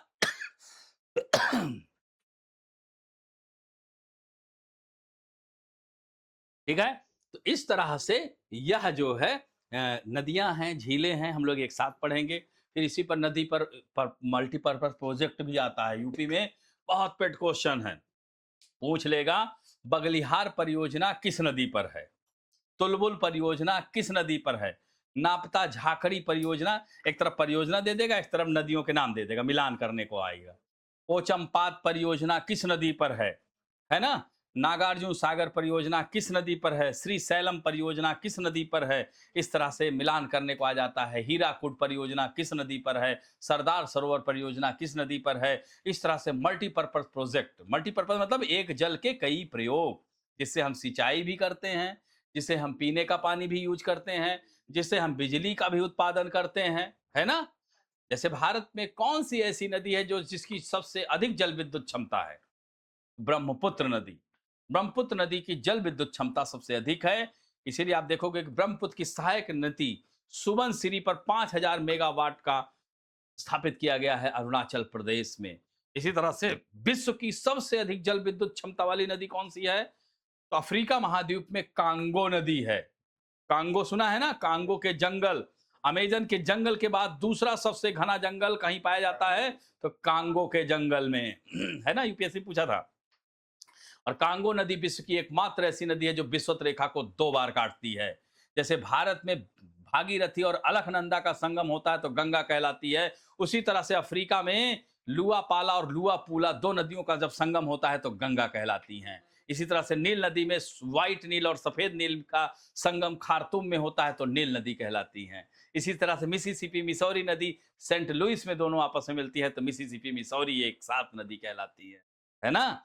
तो इस तरह से इनको जो है चंद्रा और भागा मिलकर चेनाब नदी कहलाती हैं। इस तरह से 2-2 नदियों के संगम को एक साथ बना लीजिए, बहुत काम आएगा, है ना? तो इस तरह से हम लोग जो है इसमें बातें करेंगे नदियाँ और झीलों की, और इसी में मल्टीपर्पज़ प्रोजेक्ट की बात करेंगे, ठीक है? अब यहाँ पर अगला टॉपिक क्या है? भारत की जलवायु, monsoon, one of the most important. Mains के पॉइंट ऑफ व्यू से, प्री के दोनों के, हर साल मानसून से एक क्वेश्चन तो कम से कम रहता ही रहता है। ठीक है, भारत का मानसून क्या है? भारत का मानसून भारत के किसानों के लिए जुआ है, गैम्बल है। जिस साल मानसून अच्छा आता है उस साल खूब सारी मात्रा में खेती होती है। भारत की अर्थव्यवस्था का मेरुदंड क्या है? कृषि है, और वो कृषि ही खराब हो गई, सब गड़बड़ हो गया। तो इसलिए मानसून का होना बहुत ही जरूरी है। मानसून में लेकिन अब क्या है, धीरे धीरे विसंगतता आ रही है। हाँ, जो है क्यों विसंगतता आ रही है? यह मानव के कृत्यों की वजह से। मानव इतना स्वार्थी प्राणी है, पूरी पृथ्वी पर सबसे दुष्ट कोई है तो वो मानव ही है। उसने पूरे पृथ्वी का दोहन कर दिया अपने हिसाब से। क्या खाना है, कंगारू खाना है कि चमगादड़ खाना है, सब कुछ खा जा रहा है, कुछ भी नहीं छोड़ रहा है। ठीक है। हाँ, अब चाइनीज जो है, कोरोना कैसे हुआ? चमगादड़ का सूप पी रहे थे, सोचिए। वो कि हाँ, काकरोच का सूप, काकरोच भी खा जाते हैं वो लोग। ठीक है, तो अब भाई जूनोटिक डिजीज आप देखो, सबसे ज्यादा जूनोटिक डिजीज हो रही है। हाँ, तो हाँ, तो वो जो है सबसे ज्यादा जो जूनोटिक डिजीज क्यों हो रही है? यही कारण। अभी देखिए, ब्रेन ब्रेन ईटिंग ओमीबा बहुत ज्यादा केरल में करीब 40 लोगों की मृत्यु हो गई। तो बहुत ज्यादा आजकल क्या है ना, स्टेटस हो गया है। हम स्विमिंग क्लास जा रहे हैं और उसमें पता नहीं कौन कौन नाक छींक उगला हुआ है, और वही दिमाग में घुस जा रहा है। ठीक है, तो इसलिए गंदे पानी, इन सब में ये अमीबा क्या हो रहा है, नाक के जरिए आपके ब्रेन में जा रहा है, और 97% में मर जा रहे हैं लोग, बच ही नहीं पा रहे हैं। तो ब्रेन ईटिंग अमीबा बहुत ही खतरनाक जो है, केरल में 133 मरीज पाए गए जो है। तो वहाँ पर जैसे पानी में ये सब उब रहा है, और मतलब नहाएँ भी तो नाक में, और आजकल तो बहुत सारे आ रहे हैं इक्विपमेंट लगा के आप तैराकी करिए, क्योंकि कहीं भी कुछ भी अशुद्ध, जब से कोरोना आया बड़ा डर लगने लगा। तो भाई कोई छींक दे बगल में तो बड़ा डर जाते हैं कि आदमी कहीं कोई पकड़ तो लिया, ना कुछ ना कुछ तो पकड़ ही लेगा। शाम तक वो उसको भी छींकना शुरू हो गया। तो हाँ, बहुत सारी समस्या है। तो इसलिए अब क्या है कि मानव क्या है कि अपने ही जाल में फँस चुका है। कुल मिला करके अपने जाल में इतना हम लोग डेवलप कर गए कि उसी वही जो है ना, भस्मासुर वाली स्थिति हो गई है। अब हम लोग जो है जंगल में, हम लोग पिंजड़े में रहेंगे और शेर अब जंगल में घूमेगा। स्थिति देखा ही था कोरोना काल में, पशु पक्षी बाहर आ गए थे। लोगों के घरों के सामने तेंदुए घूम रहे थे। देखा, चूँकि भाई सब शांत हो गया तो वो लोग निकलने लगे। वो आहट से नहीं निकलते थे। तो यह जो है, तो ये मानसून भी क्या है? ग्लोबल वार्मिंग है, एल नीनो है, लानिना है ना? और देखिए भारत में क्या है कि भारत की आज भी जो 60% एग्रीकल्चर, हर साल 60% एग्रीकल्चर लैंड क्या है? मानसून की राह देखती है। एक चीज और भी बता दें आपको, अगर आप 100% इरिगेशन डेवलप कर लोगे तो आपके यहाँ मानसून खत्म हो जाएगा, वर्षा ही नहीं होगी। क्योंकि जब तक लो प्रेशर नहीं क्रिएट होगा, वर्षा नहीं होगी। जैसे गर्मी जो पड़ रही है ना, और पड़ने दो, टेंशन नहीं लेना है, और पड़ने दो, एसी है ना। तो जितना गर्मी पड़ेगी उतना ही लो प्रेशर क्रिएट होगा, और उसी तरह से बढ़िया झूम के वर्षा होगी। और आप सिंचाई कर दोगे तो तापमान ज्यादा बढ़ेगा ही नहीं, और ज्यादा बढ़ेगा नहीं तो मानसून बढ़िया बनेगा नहीं, लो प्रेशर अच्छा क्रिएट नहीं होगा। इसीलिए जहां पर देखिए अभी खेतों में बवंडर उठ जाता है। हाँ, जैसे कृष्ण भगवान के समय में तृणावत राक्षस था, हाँ, उड़ा के ले गया, है ना? उसी तरह से अभी देखिए खेतों में आप देखो, सफेद सफेद खेत दिख रहे होंगे, और अगल बगल थोड़ा बहुत तालाब मिल जाए तो आर्द्रता पा करके वहां बवंडर शुरू हो जाता है, आंधी आ जाती है। इस साल खूब आंधियां आ रही हैं, है ना? तो इस तरह से ये जो अल नीनो है, अभी वैज्ञानिकों ने चेतावनी दी है कि विश्व के कई देश पिघल जाएँगे गर्मी से। और यूरोप वगैरह में 30-40 इतने तापमान जितने में आप लोग पढ़ रहे हैं, इतने में तो अभी सायरन बजने लगता है, इमरजेंसी हो जाती है, आधे लोग बीमार हो जाते हैं। लेकिन हम लोग क्या हैं? भारतीय हम बहुत मजबूत हैं। और क्या? और क्या? भाई कोरोना में देखिए इटली-उटली में कितने लोग मर गया, आधे तो डर के मारा मर गए। भाई वो हाथ से कभी खाना खाया ही नहीं है। हमारे यहाँ तो यहीं बगल में देखिए जलेबी बिकती रहती है, कोने पे देखिए और बगल में मूत्रालय है। बढ़िया बगल में ही है सुलभ शौचालय, वहीं बगल में देखो समोसा बिक रहा है, दबा के खा रहा है लोग। कोई इन्फेक्शन नहीं हो रहा है। और वहीं इटली में चले जाओ, तुमको इन्फेक्शन हो जाएगा। हाँ, अंग्रेज हैं क्या, वो अगर हाथ से खा ले तो उनका पूरा चेहरा लाल हो जाता है। एक तरफ फूल जाएगा, कान ही फूल खड़ा हो जाएगा। हाँ, हाँ, हाँ, तो वही। तो हम लोगों क्या इम्यून सिस्टम मजबूत है हमारा। हमारा इम्यून सिस्टम मजबूत है, उनका इम्यून सिस्टम कमज़ोर है। सब फूल गया, सब अपने आप ताकतवर बोलते थे कि हम सिकंदर की संतानें हैं, लेकिन यहाँ मौर्य ही काम आया। ठीक है? तो इस तरह से जो है हम लोग मानसून की चर्चा बहुत ही अच्छे तरीके से मानसून की उत्पत्ति संबंधी सिद्धांत की चर्चा करेंगे, जिसमें सबसे अच्छी व्याख्या जो करता है जेट स्ट्रीम थ्योरी।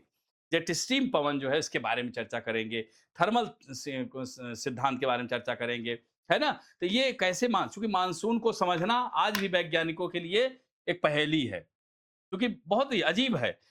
आप देखते हो ना मुखर्जी नगर में बारिश हो रही है, नेहरू विहार में हो ही नहीं रही, तो कहेंगे यहाँ पापी बहुत हैं। लेकिन दिक्कत अलग है, सब कारण हैं। मुखर्जी नगर में वर्षा का कारण क्या है? क्योंकि मुखर्जी नगर में पेड़ बहुत हैं, पेड़ पौधे बहुत हैं, तो यहाँ आर्द्रता थोड़ी सी मिली नहीं कि धड़ाम से वर्षा हुई नहीं।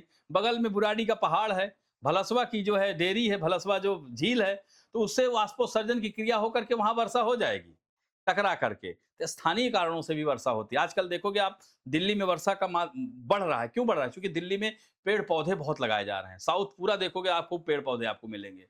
जितने पेड़ पौधे होंगे, गड्ढे मतलब तालाब बनाए जाएंगे आर्टिफिशियल। आप अब तो माइक्रो क्लाइमेटिक जोन डेवलप किया जा रहा है। आप अपने घरों में हरे हरे पौधे, उड़ने वाले पौधे, एरोपोनिक्स, हाँ ये सब आजकल बहुत प्रचलन है ना, तो उसको लगाइए। उससे आपके घर का वातावरण अच्छा रहेगा, आपके घर का राहु केतु भी ठीक रहेगा। तो इस तरह से पेड़ पौधे लगाने से भी क्या है, खुशनुमा माहौल बना रहता है। तो इस तरह से यहाँ पर हम लोग मानसून से मेंस में बहुत प्रश्न बनता है। हाँ, मानसून की उत्पत्ति संबंधी सिद्धांत की चर्चा करें, मानसून का भारत की अर्थव्यवस्था में क्या योगदान है, मानसून का जो है अगर मानसून विसंगति आ जाती है तो भारत के लोगों पर इसका क्या सामाजिक प्रभाव क्या पड़ेगा, इस तरह से भी प्रश्न बनेंगे। ठीक।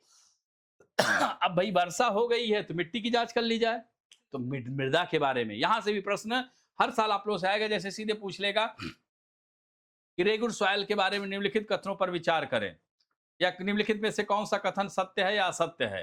देगा रेगुर मृदा को स्वतः जुताई वाली मृदा के नाम से जाना जाता है।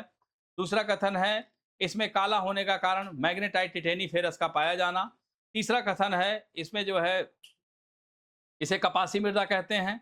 चौथा कथन है कि यह भारत की सबसे पुरानी मृदा है।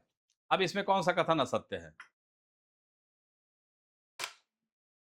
सबसे पुरानी मृदा है, ये गलत है, क्योंकि सबसे पुरानी मृदा रेड एंड येलो सॉयल है।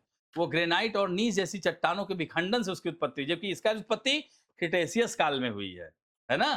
तो ऐसे ये सब चीजें निकल के आएगा। ये सब हम लोग पूरा आपको बता रहे हैं कि जितना करे, ईमानदारी से कह रहा हूं, जितना अगर आप लोग कर लिए ना, एक भी प्रश्न जाने नहीं दूंगा। पीटी नहीं रुकेगा, मैं इतनी गारंटी लेता हूं। अगर आप लोग इस साल अभी से अगर तैयारी किए हैं, बस ये है कि उतना थोड़ा-सा समय दीजिए आप लोग।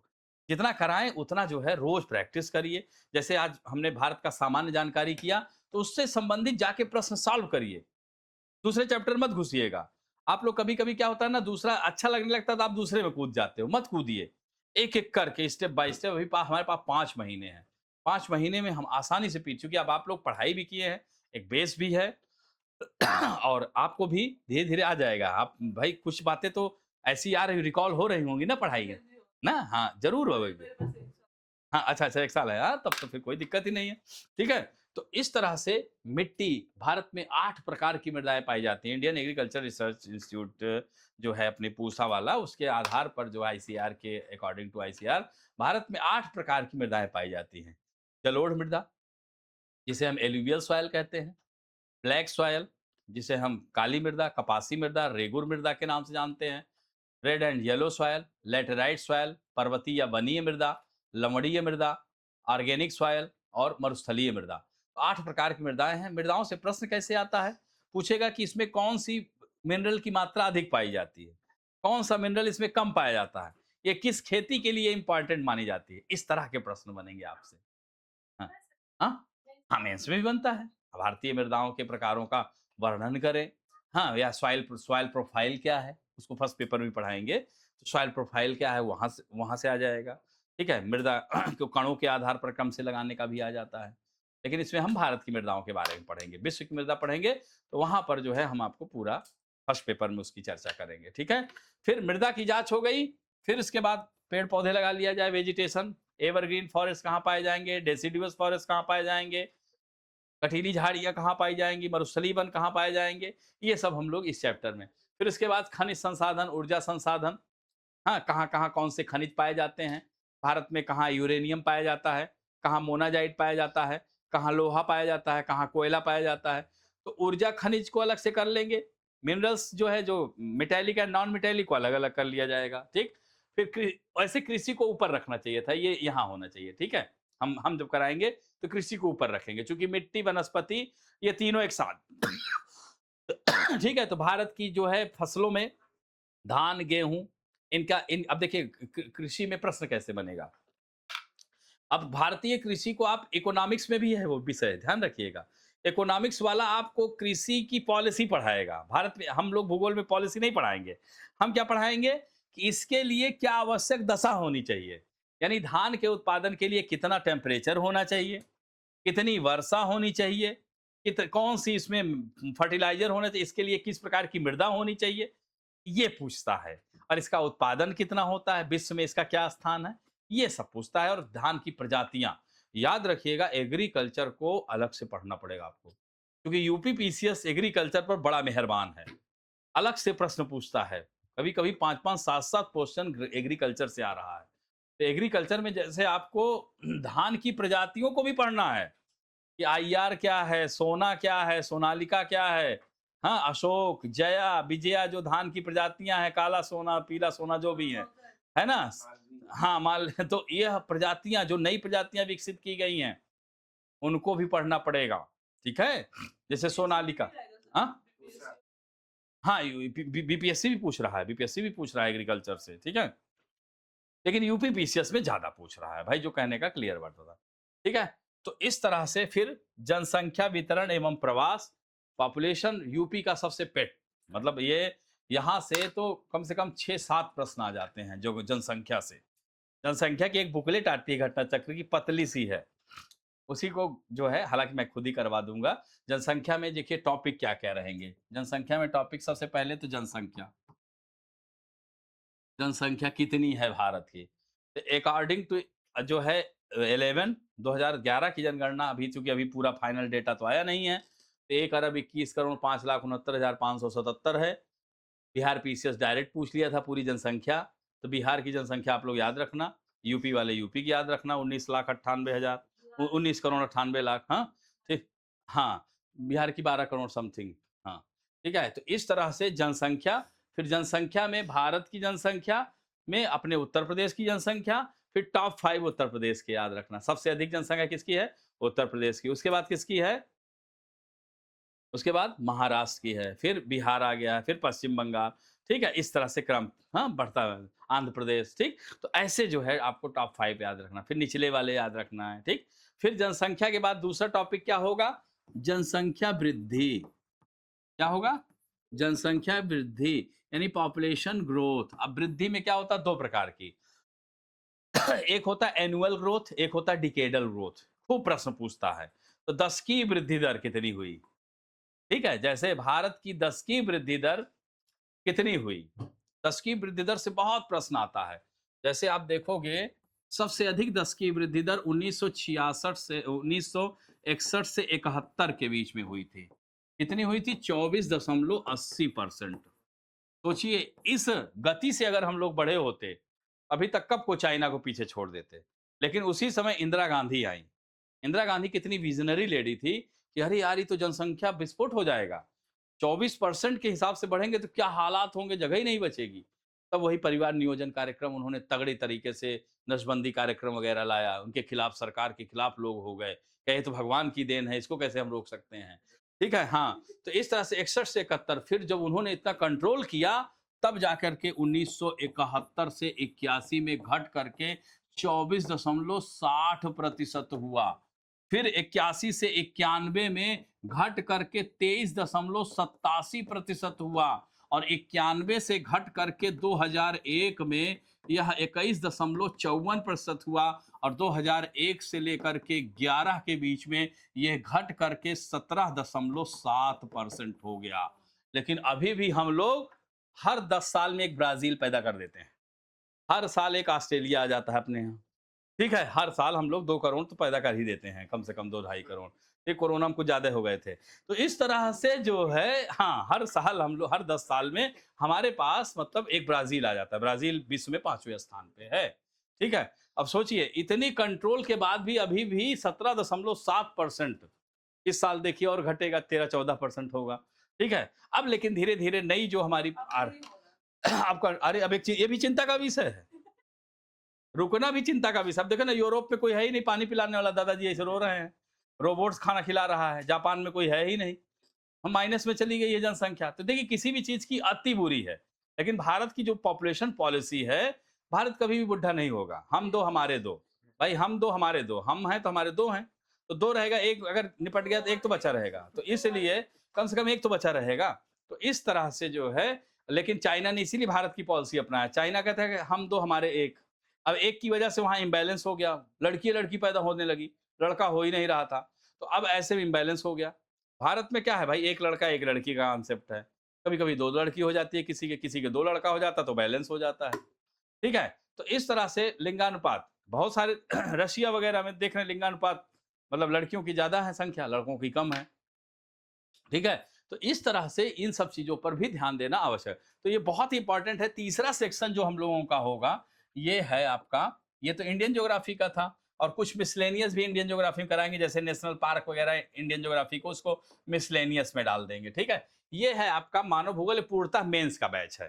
ठीक है? इसमें यहाँ से पीटी में प्रश्न बहुत कम आते हैं। मेंस बैच है, जनसंख्या के सिद्धांत जैसे माल्थस की थ्योरी है, हाँ, डनलप का सिद्धांत है, नोटेस्टीन का सिद्धांत है, ये सब सिद्धांत इस मार्क्स का भी सिद्धांत है। ठीक है? तो यह है इसके सिद्धांतों को हम लोग इसमें पढ़ेंगे। साथ-साथ बस्तियाँ, ग्रामीण, शहरी बस्तियाँ, रेखीय प्रतिरूप क्या होता है, लीनियर प्रतिरूप क्या होता है, एंगुलर प्रतिरूप क्या होता है। तो इस तरह की बस्तियाँ जो पाई जाती हैं भारत में, उन सारी बस्तियों के प्रकारों का साथ-साथ विश्व के भी कनेक्ट कर देंगे इसी में। ठीक है? और ये आर्थिक गतिविधियाँ जैसे प्राथमिक, द्वितीयक, तृतीयक, चतुर्थक, पंचक क्रियाएँ होती हैं ना, तो उनके बारे में अध्ययन करेंगे और परिवहन और संचार। ठीक है? ट्रांसपोर्ट, ट्रांसपोर्ट के साधन क्या-क्या हैं? क्या-क्या हैं ट्रांसपोर्ट के साधन? हाँ, मतलब सड़क नेटवर्क, रेल रेल है, सड़क है, वायुयान है, हाँ, जल है और क्या है? पाइपलाइन है।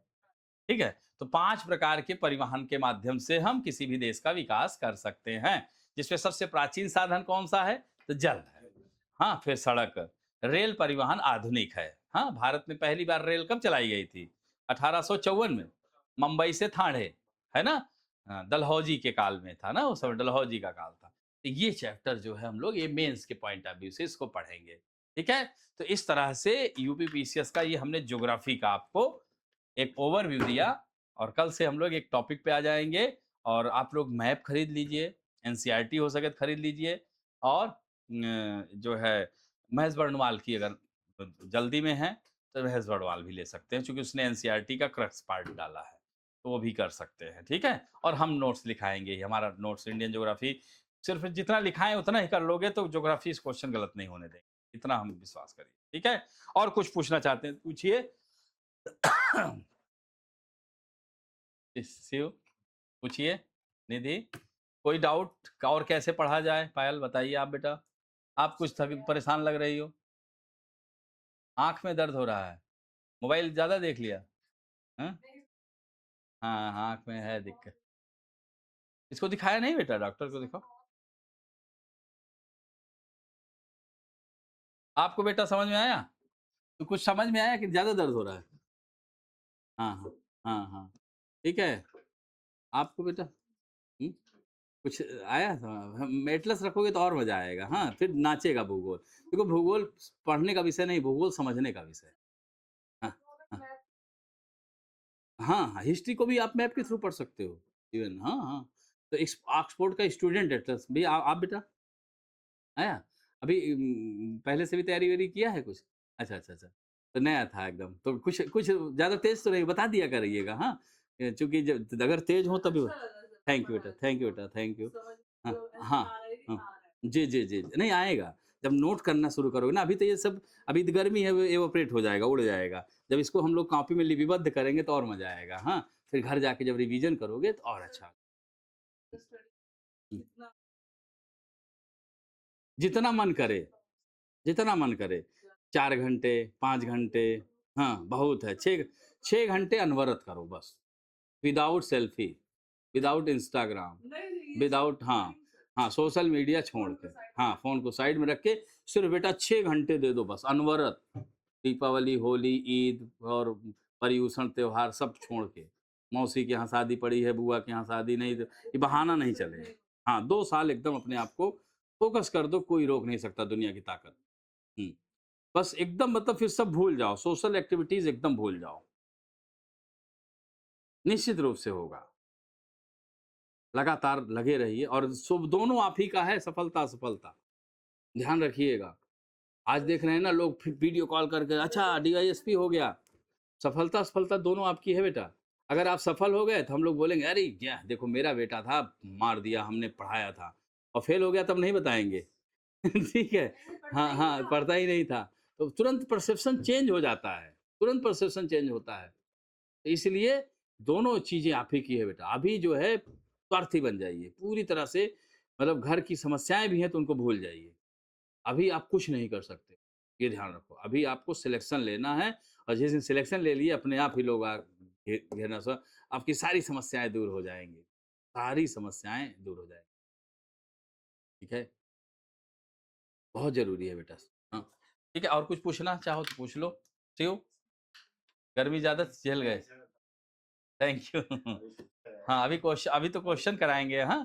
क्वेश्चन यार क्वेश्चन था तो हाँ, हाँ, हाँ, देखो, इसको देखो।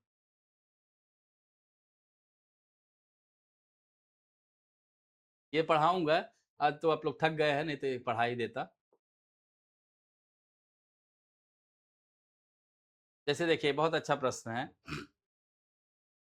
भारत के भूमध्य रेखा के उत्तर में किन अक्षांश भारत किन अक्षांशों के मध्य स्थित है?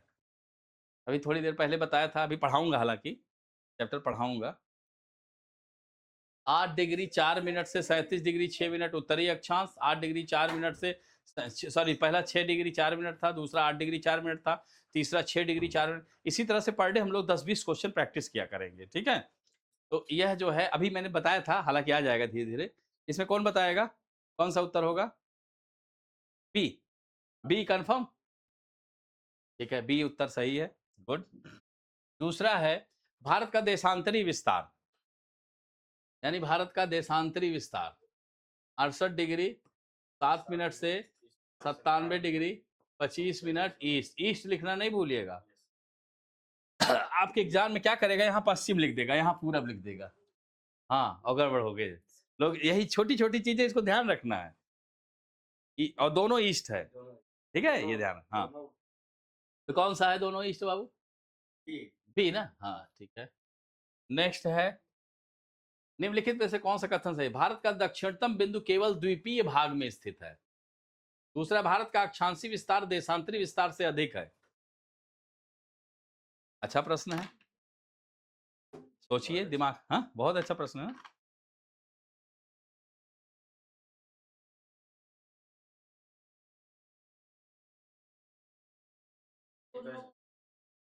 दोनों सही है।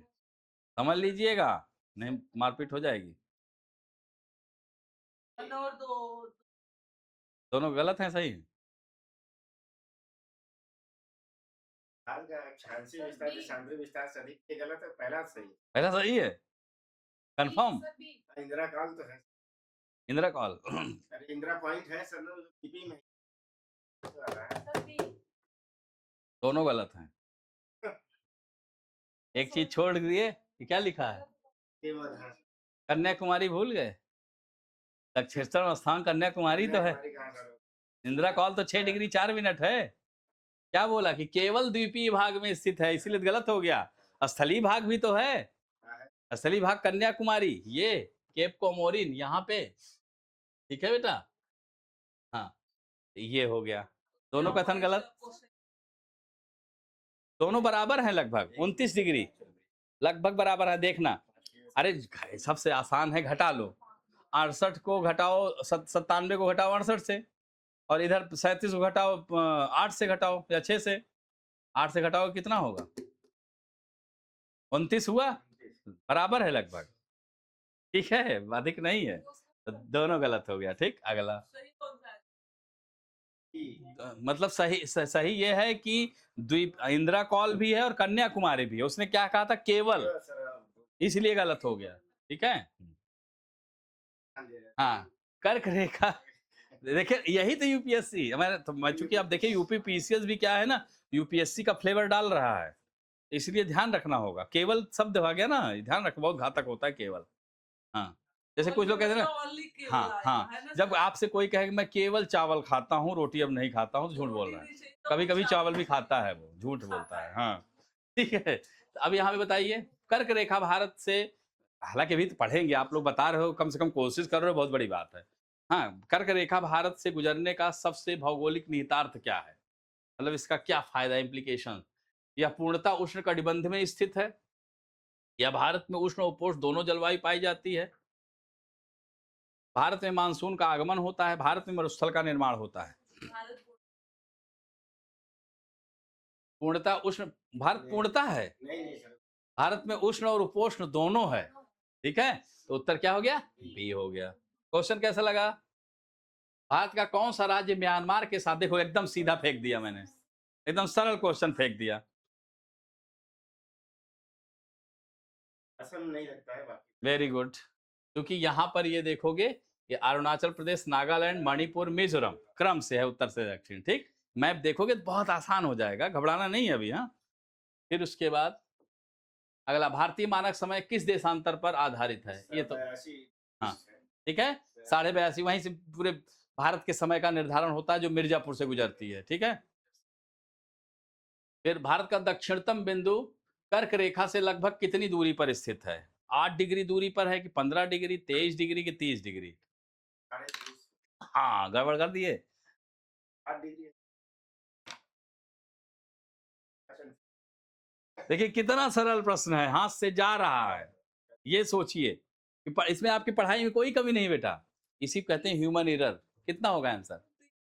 अब 23.5 डिग्री कर्क रेखा गुजरती है भारत से, और भारत का दक्षिणतम बिंदु 8 डिग्री है कि नहीं? तो 23.5 में 8 घटाओगे 15 हुआ कि नहीं? हो गया, हो गया ना?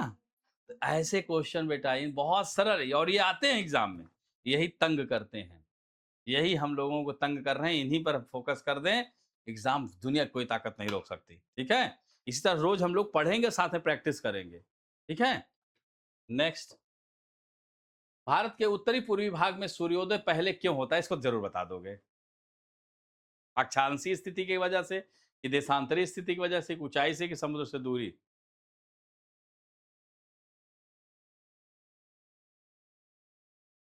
अरे भाई 68, 97 डिग्री, सबसे पूर्वी भाग क्या है? 97 डिग्री है, तो देशांतरीय वजह से होता है ना। नेक्स्ट है, निम्न में से कौन सा कथन सही है? ये तो वही वाला क्वेश्चन है, बताइए कौन, इससे सरल है। भारत पूरी तरह से उष्ण कटिबंध में है। सी, हाँ, बस 5 मिनट। कर्क रेखा भारत के कितने राज्यों, लीजिए एकदम सरल प्रश्न आ गया, कितने राज्यों से होकर गुजरती? सी, वेरी गुड, एकदम सही है। ठीक है, तो इस तरह से हमने देखा। हाँ, एक मेंस का क्वेश्चन है ये, भारत, इसको पढ़ाऊंगा तब लिखना आप लोग। हाँ, भारत की अक्षांशीय और देशांतरीय स्थिति ने इसकी जलवायु विविधता को किस प्रकार प्रभावित किया है? मानचित्र सहित स्पष्ट कीजिए। हाँ, 150 शब्दों में। तो इस तरह से आज हम लोगों ने एक इंट्रोडक्टरी क्लास किया था, कल से हम लोग टॉपिक पे